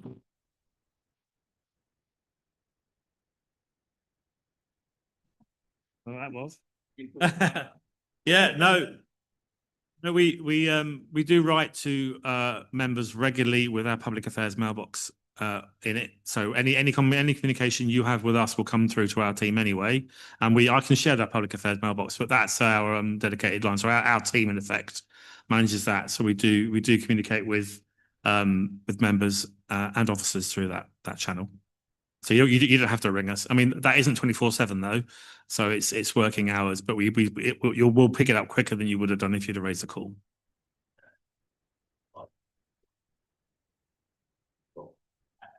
No. There's a slight misunderstanding of what I requested. I can see when I got out experience that you end up for sign standard. Yeah, you wouldn't do that through our mailbox. We have a day and a half or 2 day response rate on that. Obviously, if it's an emergency, then you would definitely need to ring our call contact centre. But if it's an inquiry that's about your ward or anything else, or any policy stuff or anything like that, come straight to public affairs and we'll pick it up straight away. I'll share the mail address with you. Yeah. So my experience of using that is anywhere between maybe a 3-week response time. I have had repairs take 2 weeks where the repair has been undertaken faster than the response has been from that mailbox, which is fantastic for the teams on the ground, but it's not so great when the public are asking questions. So I don't know how the performance of that mailbox is monitored. That said, yesterday I'd been waiting for a response for about a week, and I got a response the day before that you were due to come to committee today on something as well. So I don't think there's a consistent response time. Well, I mean, I'm surprised to hear that, to be honest. I mean, we do respond. Well, we can't necessarily answer the questions in 2 days because many of the questions that get raised to us need investigations. So it's particularly around repairs or long-term issues. So we would always respond, I would hope, and I'll take this back to the team within a day or two of receiving that email. But obviously, we would then go away and find out the answers for you. We haven't got a fast track. Now, our operational teams are working hard in the ground, fixing all sorts of things. So we tend to have I think it works within about 7 or 8 days to try and get some detailed answers. But even then, some of these are protracted and they go on a long time because of the issues are quite complex. But I will take that back. That's fair feedback, and we have got a new process now, so we've got more support in our team to manage that mailbox. So I'll make sure that's fed back to the team. Thank you for that. I would expect a response in a day, actually. Is that too much? Because otherwise, you've got people wanting solutions. I mean, yeah, it just depends on what else is going on. I mean, if you would email that box over the heat wave in May, we were flat out dealing with all sorts of critical infrastructure issues, updating MPs and members and that stuff. But so there's times of the year which can be different, but we aim to get a response within a day. Okay, lovely. Okay. And then a full response depending on the complexity. Okay. Councillor Brown, I'd rather cut you off. Yes, thank you, Madam Chairman. So my take on this is really for Hannah. I'm the planning portfolio holder here at North Norfolk and have been for 7 years, but I don't think we've ever actually had contact with one another, and that may be because you're not a statutory consultee, and you took the words right out of my mouth as regards the MPPF. There are currently 27 statutory consultees in planning, and that's going down, I think, by 3. But I mean, I was interested to learn that actually government may make an exception in water utility instances. My concern, as you will probably appreciate, is that having put heart and soul into our local plan, which we adopted last December, for 7 years of my political life, it's a concern to me that objections may be coming forward in numbers because of inadequate infrastructure. And this seems to be borne out by the House Builders Federation report last year, which you won't want to hear this, but there are 30,000 properties nationally blocked by infrastructure problems, and 14,500, nearly half of those, are alleged to be in your area. So something clearly needs to happen, and fairly quickly, if we are going to make our local plan work. Can I ask you if you know of any allocated sites in our local plan that present infrastructure problems to you, given that developers give you millions of pounds, and I assume that money isn't ring-fenced for infrastructure improvements. It probably goes into a general revenue pot. But what comfort can you offer me as the portfolio holder moving to a new local plan at the end of June, which we have to adopt within 30 months? What comfort can you offer me here today, please? No, it's really a really good point, and one question that we're asked quite often. And we are, like you say, we are objecting to sites that have been allocated in a local plan potentially for some time. So we know that that is a really difficult message for us to deliver, and also for the local planning authorities to receive. It is based really on how Ofwat calculates our investment for growth. And what we are doing is pushing for change to say, actually, when we ask for investment, we want that based on growth figures from our local planning authorities, and that comes from their local plans. Whilst it's not a now solution, we are working on our drainage and wastewater management plan and our water resources management plan. And we have done many webinars, and you may have seen invitations to some of those webinars, asking local planning authorities to give us their data, which will then help inform our modelling and ultimately our investment requirement for the next AMP period, so 2030 to 2035 and onwards. What we are doing within our local plan responses, because you're absolutely right, you've got that obligation to meet the new local plan requirements and the housing numbers. So we are promoting policies that phase development. Now, within that messaging of asking you to phase development within your local plan to enable us to get that infrastructure over multiple investment periods. We recognise that we cannot go on objecting to local plan allocations in the future, nor do we want to. But it really is a joint effort between our regulators, ourselves, working closely with you. What we've had in the past is, unfortunately, Ofwat's methodology, whilst totally understandable, has caused some issues, is that if an allocation is in a local plan, it doesn't have any certainty of coming forward. They like certainty. They like to have a planning application and a permission. Therefore, they are investing or allowing our customer bills to increase for certain investment, which is totally understandable. Our water recycling centres, that growth investment comes from our customers. It doesn't come directly from developers. We are piloting a scheme in Basildon through their local plan, asking that developers contribute directly to water recycling centre growth scheme. That is a pilot project and it has many complexities, but it is something we are exploring because we feel it is worthwhile. And in terms of developers funding, they pay an infrastructure charge for every plot connection they make to our water and foul network. That infrastructure charge goes into a pot to be shared across the region, and it is purely for foul network reinforcement only. It is not spent on surface water infrastructure, nor is it spent on water recycling centres. So it is a pot that's quite restricted. But yeah, I totally appreciate what you're saying, but we're working towards a position where we don't feel like we need to object, that we have a plan for that future. There is phasing that allows us to plan appropriately with our regulator support. Thank you.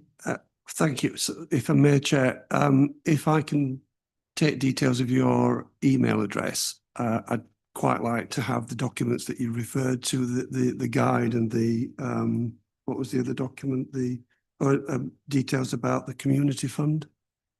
Yes, so I can provide some further information about infrastructure charging, the strategic sites process. Yeah. Yeah, absolutely fine. Okay, thank you very much. Thank you. Councillor Penfold? Thank you, Chair. Thank you, Anna and Grant, for your contribution this morning. Really interesting. Just thinking about environmental protections, Grant, you mentioned, I think, that sort of the emergency discharge rate had come down. Have I got that right? Yeah, so sort of 90% on the previous year. I'd be interested to know whether that's a graph that is doing that over the years, or is it more like that? You know, was the previous year exceptional? I don't know if you wanted to give us any more update on sort of what you're doing to reduce that further and kind of what your target is for that, to get it right down to zero. I'll let you answer that first, and I've got a second part. So I have got the figures. We can share them, but I mean, just looking at the total spills in North Norfolk. So yeah, it isn't a graph that goes all the way down. It is dependent on the amount of investment, also weather related, as I mentioned, whether you've got dry or wet summers. But in terms of average spills, so last year it was 7.75 average spills. The year before, 23.8. The year before that, 2023, was 15. The year before that was 13, and 2021 was 27. So they are sort of going down, but then you get a peak when you get a particularly wet winter, wet summer, or whatever. So, but yeah, the trend is down because mainly from our investment. And on that investment point, obviously we are, as we mentioned before, there's a thing called the storm overflow reduction plan, which is set by the government, and basically every overflow needs to be, you know, have a plan of action to reduce it to less than 10 spills a year. If it's bathing water, I think less than 2 in the bathing water season a year, and that's a target that we have to deliver. Hence the record investment, you know, the £1 billion investment, I think, just in storm overflows and pollution we're seeing. And that includes things like building storm tanks, finding those leaky sewers, as Councillor Dixon mentioned, fixing those, stopping that ingress of surface water or rainwater or river water into our foul network that can overwhelm systems and cause spills.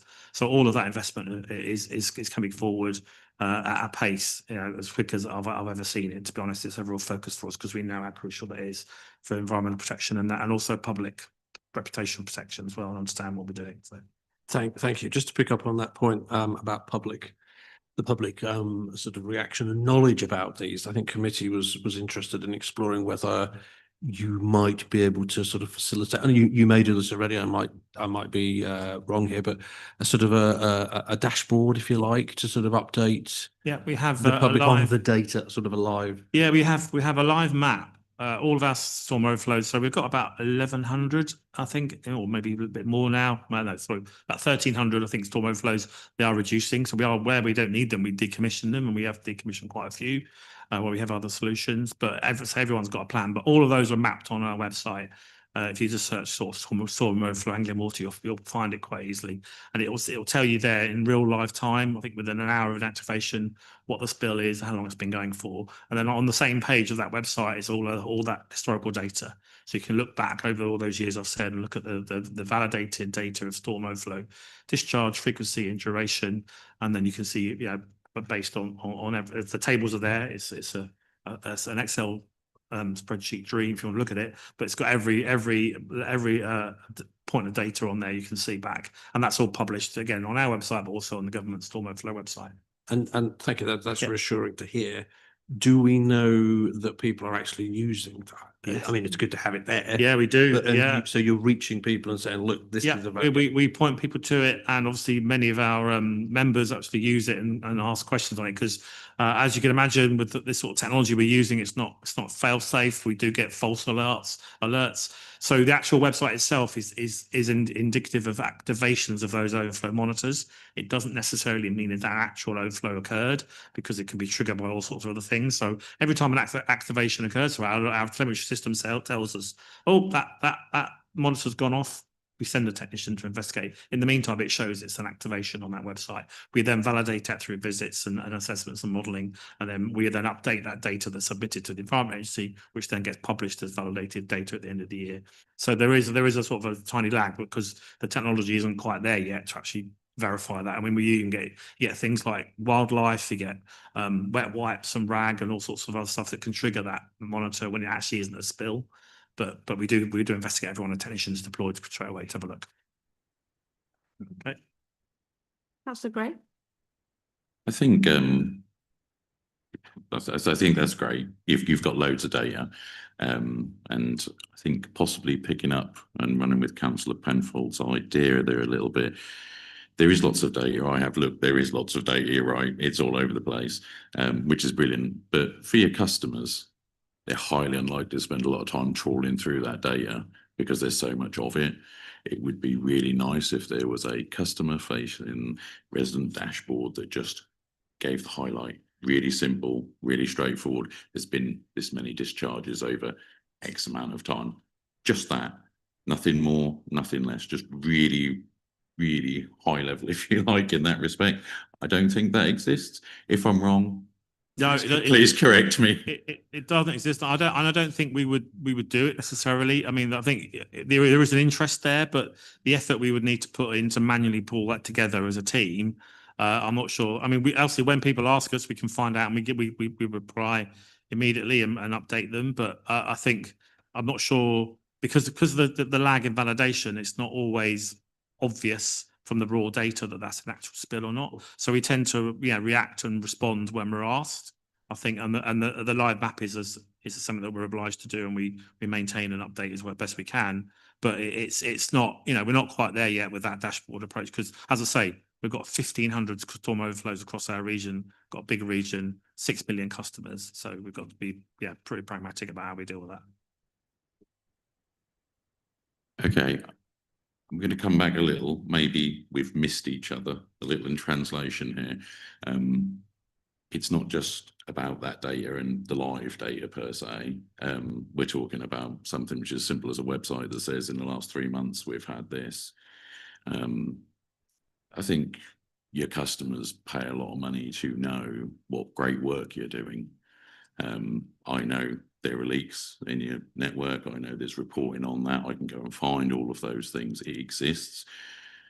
I think just your customer, you send lots of communications to customers about, oh, we've done this and we've done this, and that's great.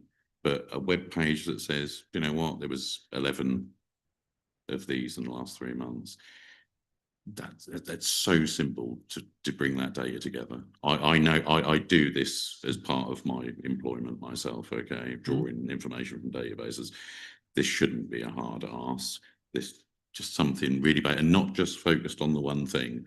There are lots of different elements of the work that Anglian and Water do. It would be nice to just a snapshot of. Okay, yeah, I can take that, but I mean, it's not something we're being asked. I'm happy to put a bit more of an email together about it, so it's a bit more in depth. I think.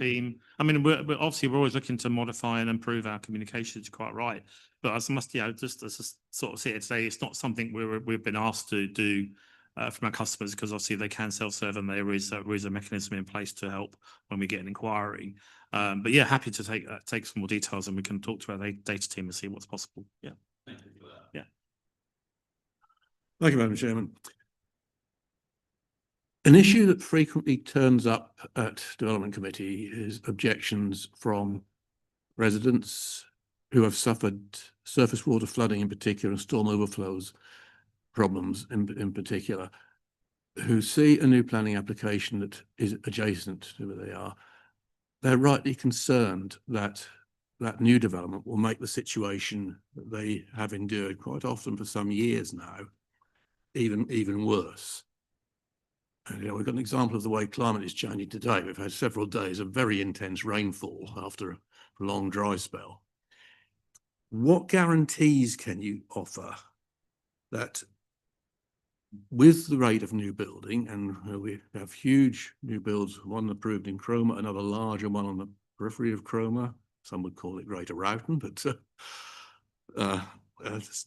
in my own ward in North Walsham and in the neighbouring North Walsham wards, all of where there are existing issues and residents will object, what are you proposing to ensure that existing infrastructure is properly upgraded and updated, where you're going to connect these new developments into it?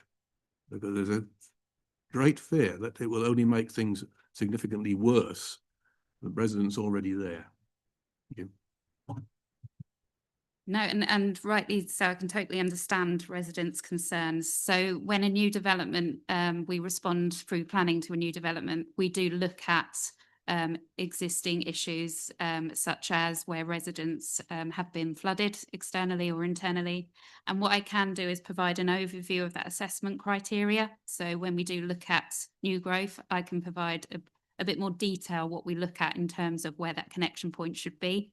So where we make that objection in terms of the network, you can have that understanding of where that has come from. And I appreciate that that isn't there in our responses at the moment.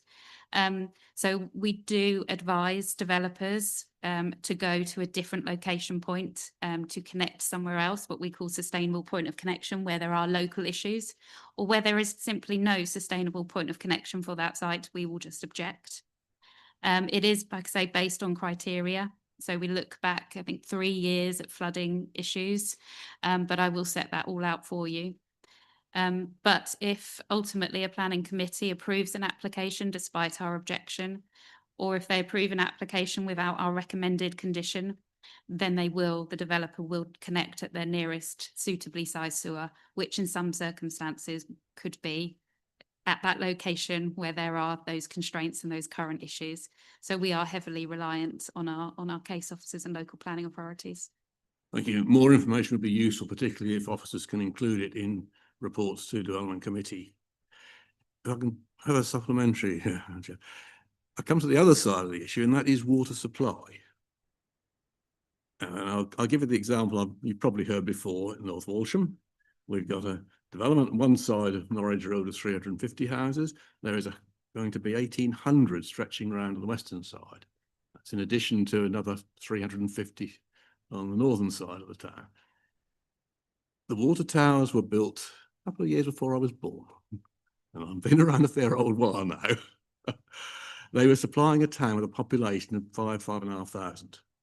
Projected population is something approaching 20,000. How are they going to cope? So sorry, go on. So we do work in terms of growth. We work with our water resources management team, and what they do is we feed that information, that market insight into that team to look at what The requirement is for the longer term. So if it's a large development site, obviously the phasing, we provide all that market insight knowledge to that team to understand what capital schemes we need for wastewater and water. Where we're at a critical point with water, we are now again using the planning system to support us when we need to deliver a capital water scheme. We are asking for phasing conditions so that development doesn't connect prior to this capital scheme, and we've done that within Stamford. So we are looking at water in the same way we are with wastewater. It works slightly differently. We can do intricacies onto the water network to accommodate a certain amount of growth before capital schemes are delivered. And we also, when a new growth scheme comes to us, when a developer, we encourage that pre-application service. We also model the flows from new developments. So we look at new developments in isolation on the local network, and then we look at them in a cumulative impact way on the entire water network. So we are doing lots of work around water to understand where those restrictions are and where those capital schemes need to be promoted and when that investment needs to happen. And we are also getting better at commenting through planning in relation to water. We also offer incentives to developers to do the right thing in terms of water efficiency. So we actually pay them money back from their infrastructure charge that they give us if they are providing water efficient houses on their new developments. Again, I can provide some information on that, because if you can encourage developers to do that, that would be great. We've also signed up to water use standards with the EA, other water companies and Natural England.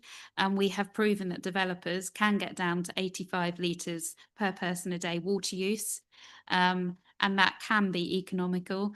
And we're also doing a local plans guidance, a guidebook to support policies that are coming forward within local plans, so that you have that evidence base as a local authority to ask developers to go lower. So we are looking at water, in many, many different ways, not only what that investment is required, but actually asking developers to do really the right thing in terms of that long-term resilience. But Grant, do you want to add? Yeah. I mean, obviously on a bigger scale, we mentioned earlier about some of these strategic resource options we're also bringing forward. So desalination, extension of our pipelines, and trying to move water around the region to places that we know need it more. So that's obviously that takes time because they're big infrastructure projects. But also in the meantime, we are encouraging our customers to use less. And as I mentioned earlier, the water efficiency campaign doesn't just go through the summer; it's through the whole year. Anglian Water customers are already really good at this stuff, but we're going to push it further. Smart metering is another way of incentivizing people to reduce their consumption, because that shows leaky loos and internal wastage in properties that people can fix and then save water that way. And also there's building on Hannah's point about sort of longer term regulation and standards. We're pushing government to have standard water labelling on white goods. So when you go and buy your washing machine or your dishwasher or your bath or shower taps and things, if they had a water efficiency rating on them, much like they do for energy products, you would have a conscious choice to choose the most water efficient white good or asset for your house. That's going through government now. We would have hoped it would have gone through Parliament and into law. It isn't quite there yet. We're pushing hard with the minister on that point. Hopefully that will be in this Parliament, and then obviously going forward, then it'll be much easier to choose the right products to reduce your consumption. I think there is a realization, and I think you're right about climate change being quite an eye opener for many people to see the differences we get in terms of dry weather and storm weather. But water is such a precious resource, and people are realizing that it's not always going to be there unless these interventions are made. So just a final question: would you be pushing government to enforce the provision of rainwater harvesting on new developments? I mean, we're doing that. Panels, but we are doing that as well. Yeah, I mean, absolutely. There is the weird, when you stop and think about, more than 90% of the water that goes to your property is not for human consumption. Why does it need to be potable, food grade product? It's a historical thing of the UK. You know, many other countries have separate supplies. That's a whole different world in terms of providing different supplies for your property. You can recycle your own used water. You're quite right, but there's also, you know, the opportunity to provide non-potable drinking water that hasn't gone through the process of cleaning it for human consumption. Many other countries do that abroad, but yeah, that's something that we are talking to government about as well. Dual supplies and recycling on site.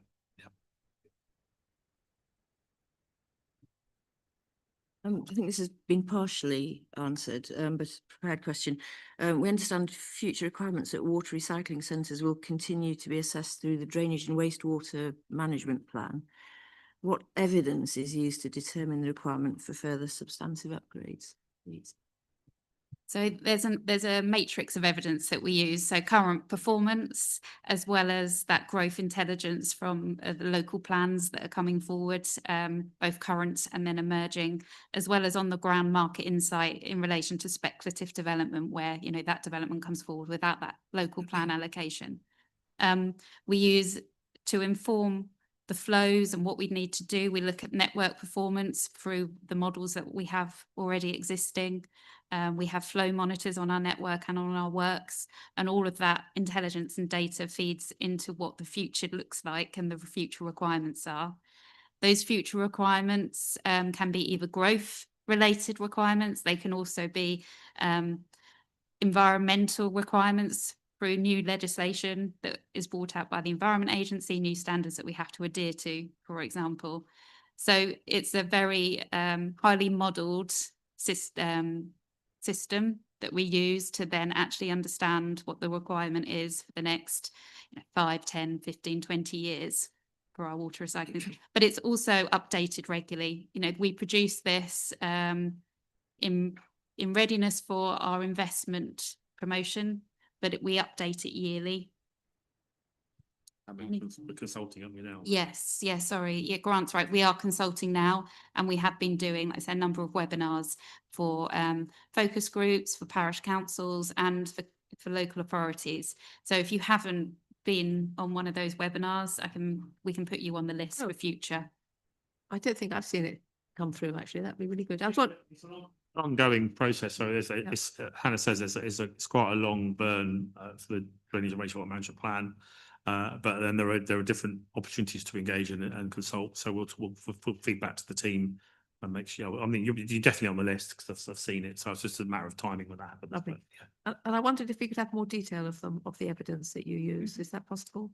Because that's one of the other things we were interested in. Okay, Councillor Pushing. Thank you, Richard. I know I had a designated question, but I think it's actually been asked or answered in terms of the discussion you had earlier. So if you may, I just actually a couple more straightforward questions. I represent one of the districts in Fakenham, and we obviously have the River Wensum going through there. I was interested to hear that you actually said you used to have grants available for work. And so I just wondered if you could supply Officer Falconbridge with the information of how you go about this. I think our town council will be interested to hear that as well. And also picking up my colleague, Councillor Dixon, mentioning organising visits to water recycling centres. If you could actually supply him with the information about how we go booking, getting ourselves one of those, that would be appreciated as well. Is that okay? Yeah. I can share the links and the information about the Communities Fund, and then we can work with the committee and the chair and Adam to work out a nice visit for everybody. Yeah, it'd be nice. Lovely, thanks so much. Councillor Bates. You'll be all wearing bright orange and PPE, so just prepare for that. Yeah, could I? Then we'll probably wrap it up, I think. Yeah. Could I ask a question off piece? Just to clarify my mind, what happens if a development goes ahead which you have objected to due to incapacity and infrastructure? That puts us in a reactive situation, because if we don't have that investment committed, we don't have that investment. You know, we have price control deliverables against all our growth investment schemes, and we have to report back to Ofwat on how we are delivering those. And where we don't deliver those named schemes, of which for water recycling centres there are 63, we have to pay Ofwat back that customer money that was given for that particular capital investment project. So we don't have a pot of money sitting there ready for those sorts of situations. It is very much, we will react, you know, if something happens. And it also poses a higher risk of the Environment Agency enforcing against us when we are non-compliant or when there are additional spills. So again, it's a very reactive situation that puts us in. Grant, I don't know. Tankering is a Yeah. great example of that. So you end up maybe after tanker flows away from a site that couldn't treat them. And obviously, we know from experience, tankering isn't great, especially in sort of this part of the world with nice country lanes. So, but yeah, in order to protect our environment and prevent us from being prosecuted, that is maybe sometimes the only option we have until a proper solution can be found through investment. But that, you know, as I said, that comes at a later date. Thank you very much. Has everyone asked all the questions they want? Is everyone content? They've learnt an awful lot. That was brilliant. Thanks very much indeed. Thank you so much for coming. Sorry to keep you so long. Sorry to keep you waiting. And if you could, yeah, yeah.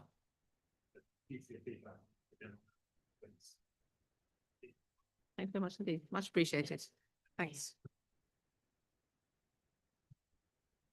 You get to your car without getting drowned. Yeah. Thank you. So there was recommendations from a non-committee member, Officer Falconbridge. How do we proceed with that? Yeah, absolutely. I think obviously Grant might have actually covered one off there about sort of visits and such, such like. But yeah, we could obviously, if you wanted to, we could sort of formalise those if you want to as recommendations. We had obviously for the members to visit water recycling centres, obviously at Anglian Water's discretion, which obviously they've kind of concurred with there really. But if you wanted us to formalise that to note it, I think it would be a good idea, Jeb. If everybody was happy again, was to do that again as a committee. And there was a second point, as you say, raised by Councillor Dixon. I'm just trying to reread it now.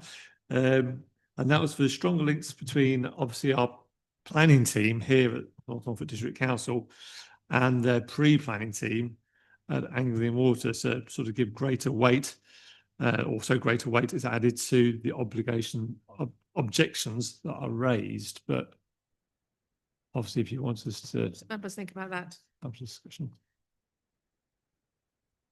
The recommendation that we build stronger links between planning and pre-planning at Anglian Water, planning at NNDC to better understand objections. I think it would be helpful if we could get a much more coherent debate.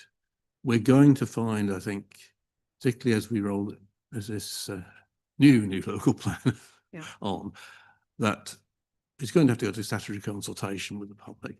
There are going to be more and more objections based on water as one issue, and dare I mention health as the other, of total lack of provision, which will have to be addressed in some way.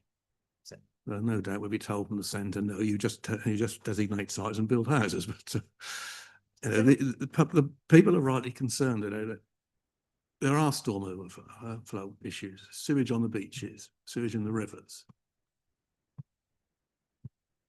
So how would you envisage that occurring if we were going to make a recommendation, if that wasn't feasible? Is it within our gift to determine how our planning department works with Anglian Water pre-planning? Is it with a recommendation that they liaise more closely? Is that feasible? But it's the reason why we couldn't make a recommendation to potentially full council, I suppose, is that. No, the cabinet member for planning has left. I would prefer to hear his view on it. I can only look at it as chairing the development committee.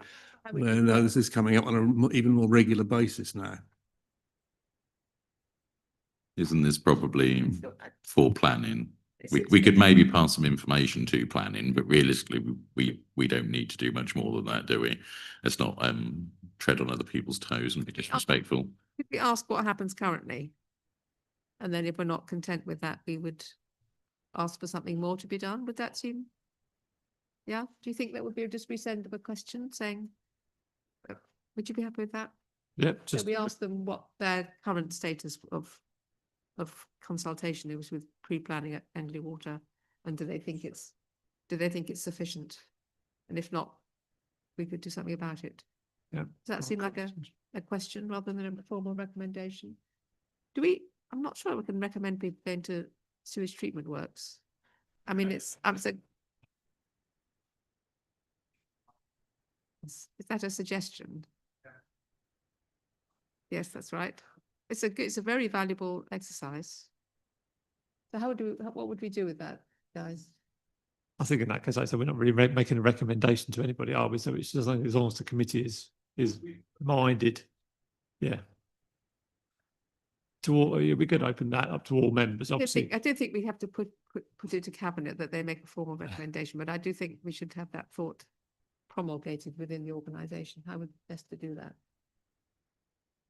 again, I was over that we could make that to open up to all members to a full council rather than cabinet. I'm presuming there. Obviously. Yes, I mean, Chair, next week when you have a standing item on the full council agenda to report from the meeting, so you could summarise it at that point, the outcomes of this session. So, so do we have to vote on it now then? Let's vote on it just to be clear that members are supportive of that approach. It's not a formal recommendation. I don't think that's my understanding of what you're saying. It's a request, really.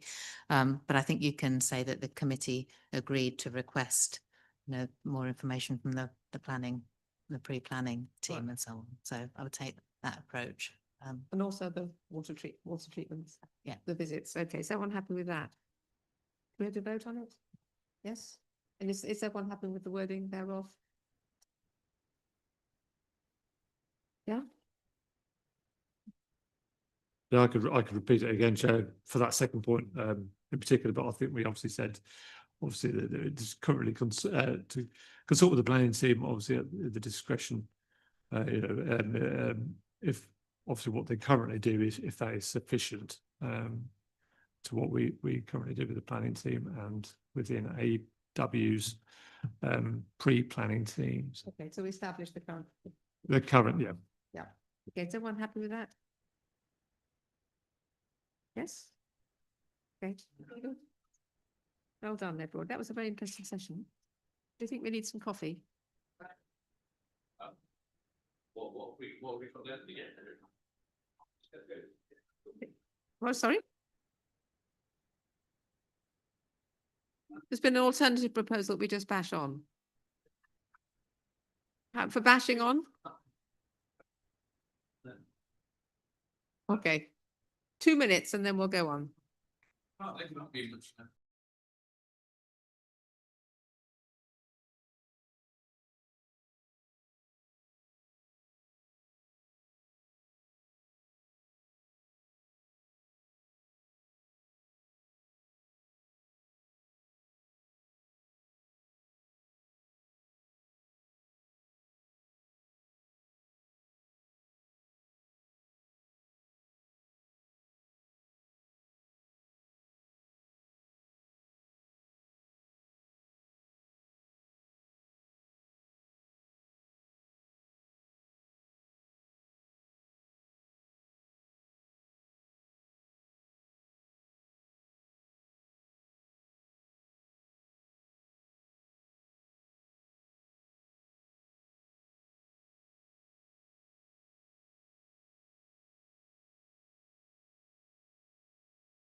Okay, so the next item is the health and overview and scrutiny report. Does anyone have any questions on that? If not, we'll just note we've read it and we will move on to the cabinet work programme. Does anyone have any comments on that?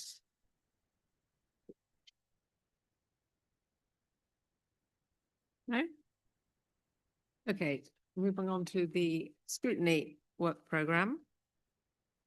Adam, do you want to take us through this? Yep, absolutely. The action trackers there, I think we've had quite a bit as well, just to touch on the action tracker. I think we've had quite a few of those actions sort of closed off.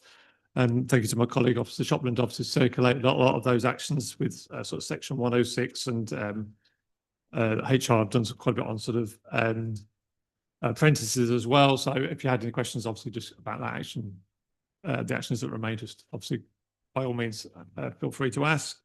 Obviously the work programme, during that last meeting, obviously there's discussion on what you wanted to see. And obviously, I think there's obviously just a discussion there and a decision you need to make on those. If you look at the sort of the priority list of future items, myself, Officer Shopland and Officer Denny all sort of went away to sort of score those items that you would like to see potentially come to future meetings that we could look at scoping out. We've scored them, so they're in the sort of the order that we had them, with obviously LGR at the top. And you might want a conversation, obviously, and make a decision on what you want to do with the mobile connectivity item now, if we maybe want to look at closing that off, or if you did want to take it any further. And then obviously, I think realistically, if we're going to do it, an item justice, then obviously we've probably only really got realistic time for 2 more of those items potentially throughout the forthcoming year to focus on. So obviously as a committee, bearing in mind you've got the LGR and the mobile connectivity at the top, that you might want a discussion and make a decision on which ones you below that you want to focus on as a committee today.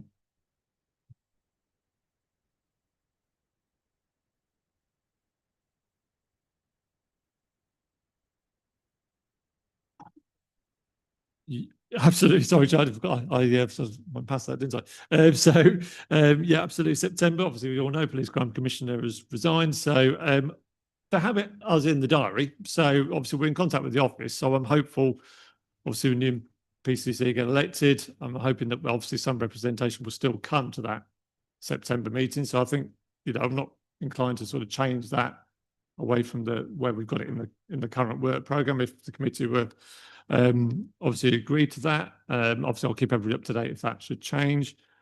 And then obviously there is one change I should highlight there that is coming, and that is the homelessness and rough sleeping strategy that's already sort of been delayed through to July.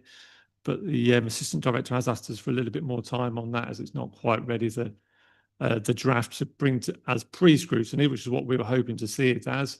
So we've sort of tentatively agreed that might again be seen in sort of September, October. Again, if you as a committee want to decide on that, for it then to go probably the following month and probably November, because there is no full council in October, to see cabinet for that strategy. So then obviously once we've fed back into it as a pre-scrutiny, we can feed back into it so it goes to cabinet and full council thereafter. But that is just the only other amendment to that forward work programme that you might want to discuss. Homelessness, the railway strategy is also obviously, I think as we're aware, I think it was touched on earlier, is no sort of sign of that at the minute. That was due, I think they were discussing maybe going to business planning, but I think the portfolio holder's not here at the moment, I don't think, but they were going to give us an update of when that might come in, but I don't think there's that's going to be any time soon. So no, that we've put that back.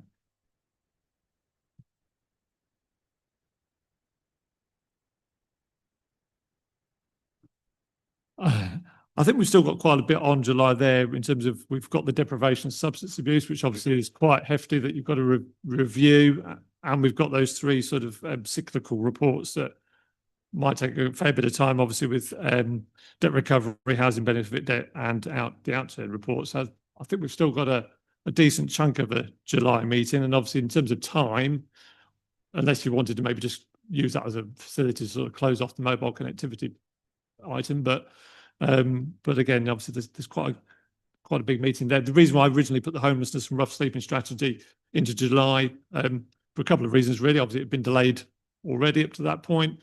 But also, obviously, the assistant director that will be coming for the deprivation and the housing benefit, well, I thought it'd be better use of her time. She came to the same meeting to feed in for that homelessness strategy. But obviously, inevitably, that unfortunately, that has been sort of put back, and they're not going to have that ready until sort of September times.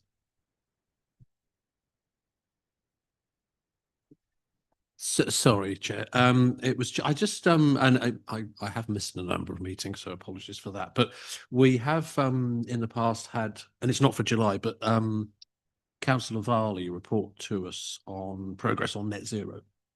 And just bearing in mind a couple of the conversations we've had today, I would have thought that's quite an important cyclical thing, and I don't know where that fits in with any of this because I can't see it all there. No, absolutely. As before, that was December. I can tell you that. So it was December when it was last seen. So, but obviously as a committee, yeah, I've not fed that back in to do as a cyclical item. But obviously, again, we know we get quite finance heavy at that time of the year. But again, as a committee, if you're inclined to sort of see something, again, come back to us on that. Then we obviously. Well, I for one would, because I think it is a key strategy for us, and you know, certainly within that year, if we can, give or take.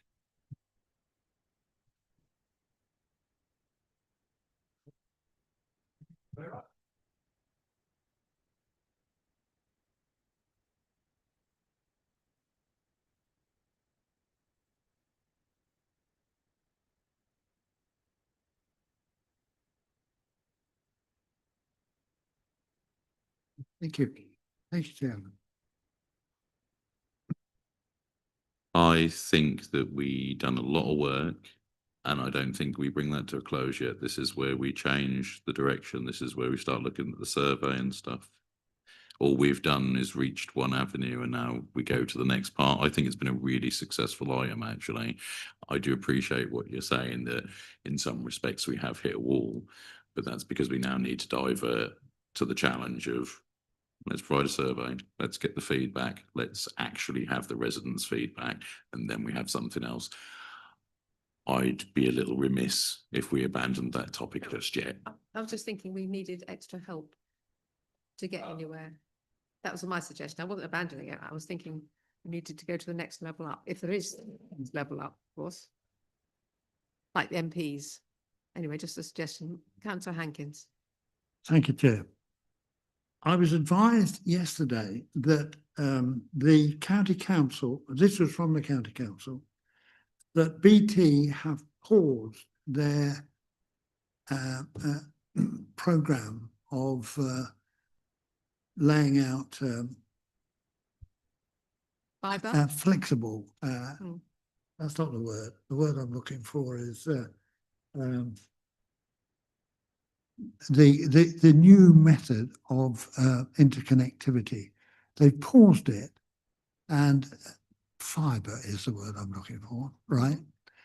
And in particular, they made reference to the fact that they were not prepared to serve this new system to Hindleveston. Well, Hindleveston is part of my ward, and in fact is becoming the Cinderella of mobile connectivity, because according to our chart, the mobile connectivity is very bad there.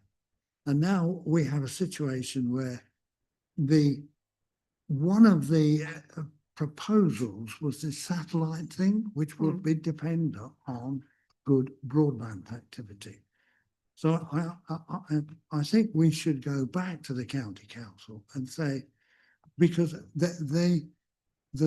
from memory, the email says we'll monitor it. Well, I don't think that's adequate, quite frankly. I mean, why are they pausing it? What alternatives are there to these parish councils? And none of that is enclosed in the memo. It just says they're porting it in particular, and they mention Hindole Western by name, that this is, that they're not going to provide this service. Okay, Councillor Heinrich. Yeah, just following that up, I think there might be a case for a broader look at fibre connectivity within the district. Mm. Theoretically, Openreach are currently doing some upgrades in North Walsham to enable fibre to the home. One major company is blatantly advertising that it can put it in advance, and then is very selective on which addresses in the street it will actually supply. I'm having a frank exchange of views with them at the moment, Virgin Media. There is no universal obligation for these companies to provide the service they claim they have in an area. And if it's bad in a town the size of North Walsham, then Hindole Western is probably somewhere at the end of the universe. We perhaps need to get at least Openreach in to explain what is going on and whether they will guarantee a fibre to the home supply. Okay, so is that as well as? Councillor Gray. We need not to mix mobile connectivity with broadband. That's something that has to remain separate. I completely agree with what you're saying. I'm very aware of the disparities that are there. However, I'm going to say that I know that if we managed to get Openreach here, we would be met with the same bog standard answer which we've all had, we've all received. So I do appreciate we should do something possibly, but let's not invite people in for we'll look into it. It already exists. It's coming in 2045 session again.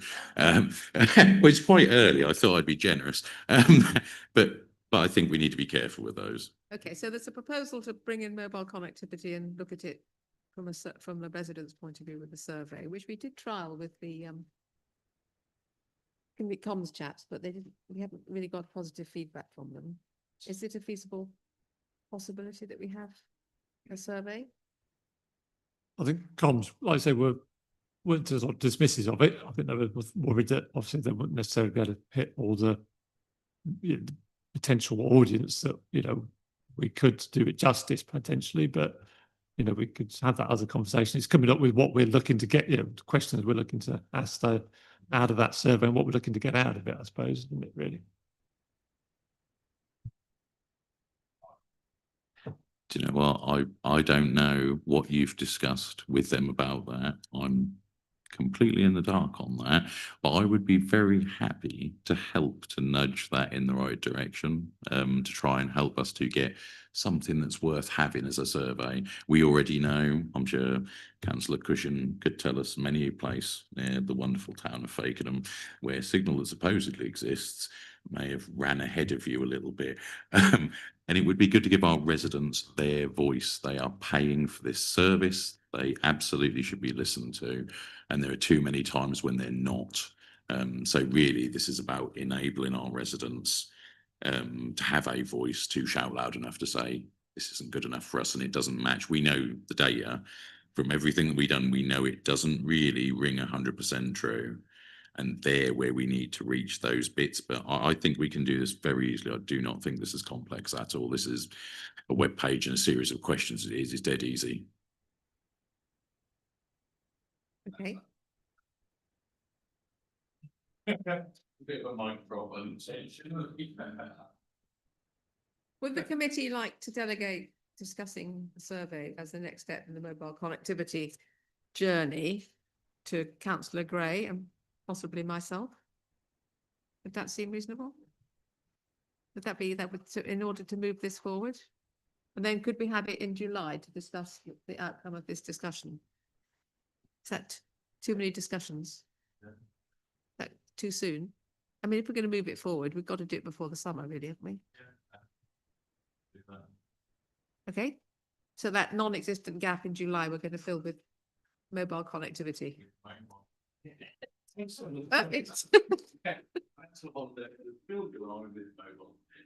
In the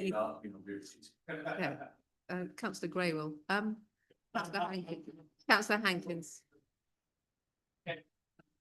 I would like to make a recommendation that the district council writes to the county council for an explanation from BT as to why they paused the service that they did say they were going to provide.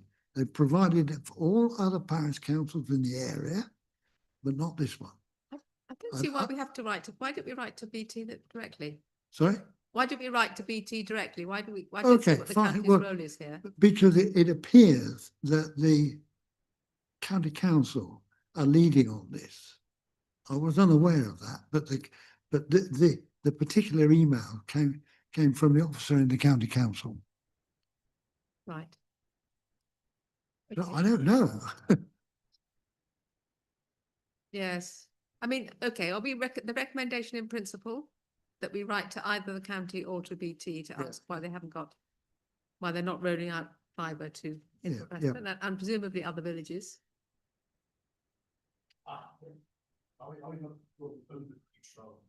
Well, I think we mean open reach, Well, don't we?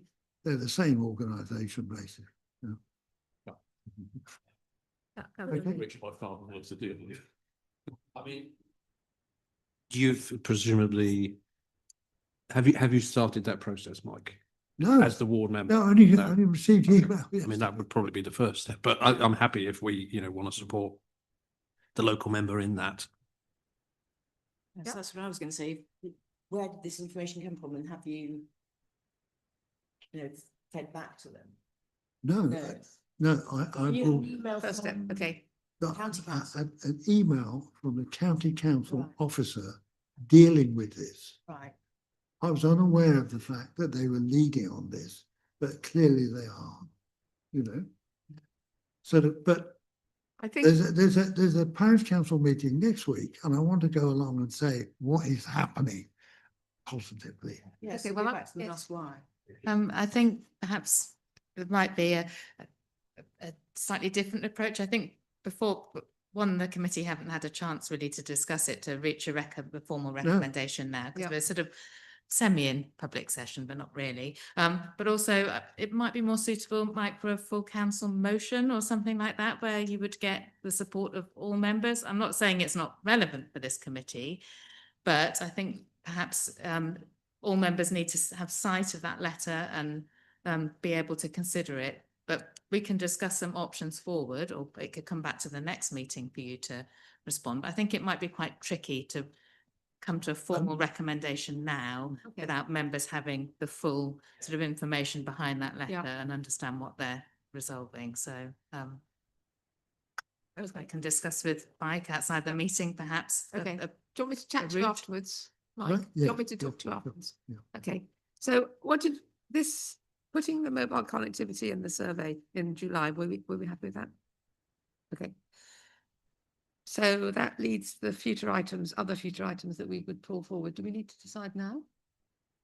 I think it'd be useful to sort of discuss it if we're going to try and feed it into the, to the future work programme. Obviously, I'm conscious, obviously, like I say, if the committee were reminded, obviously, to include the net zero as well, we're going to reduce our time a little bit. And if we are going to carry on mobile connectivity, which is perfectly fine, it was any sort of a conversation with comms, Councillor Grace, you haven't really missed anything on that in that instance, but obviously if you're going to carry on with the mobile connectivity, which is perfectly to your discretion, then obviously maybe only, like I said, the most one or two items that we need to really pick out. And I think it will be useful, for us to be able to start work on those, so we can be ready to feed those into the work programme as and when there is a gap.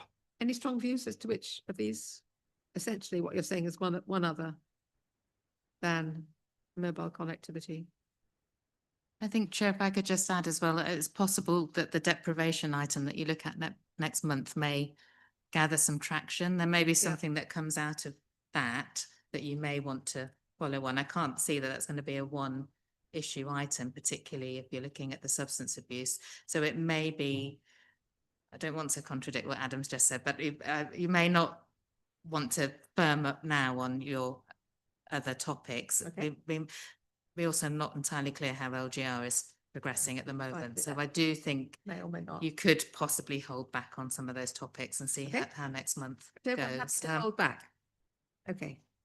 So thank you very much indeed for the preparation and getting this to us, but we'll hold back for a month. That's right? Okay, so what, we've got any formal recommendations from that discussion that need to be voted on, or not really? Not that I sort of noted, Okay. Chair, as a formal recommendation. I think as long as everybody was happy, obviously about the net zero adding back in, that's not really a recommendation. Okay, shall we call the meeting to an end then? Thanks very much.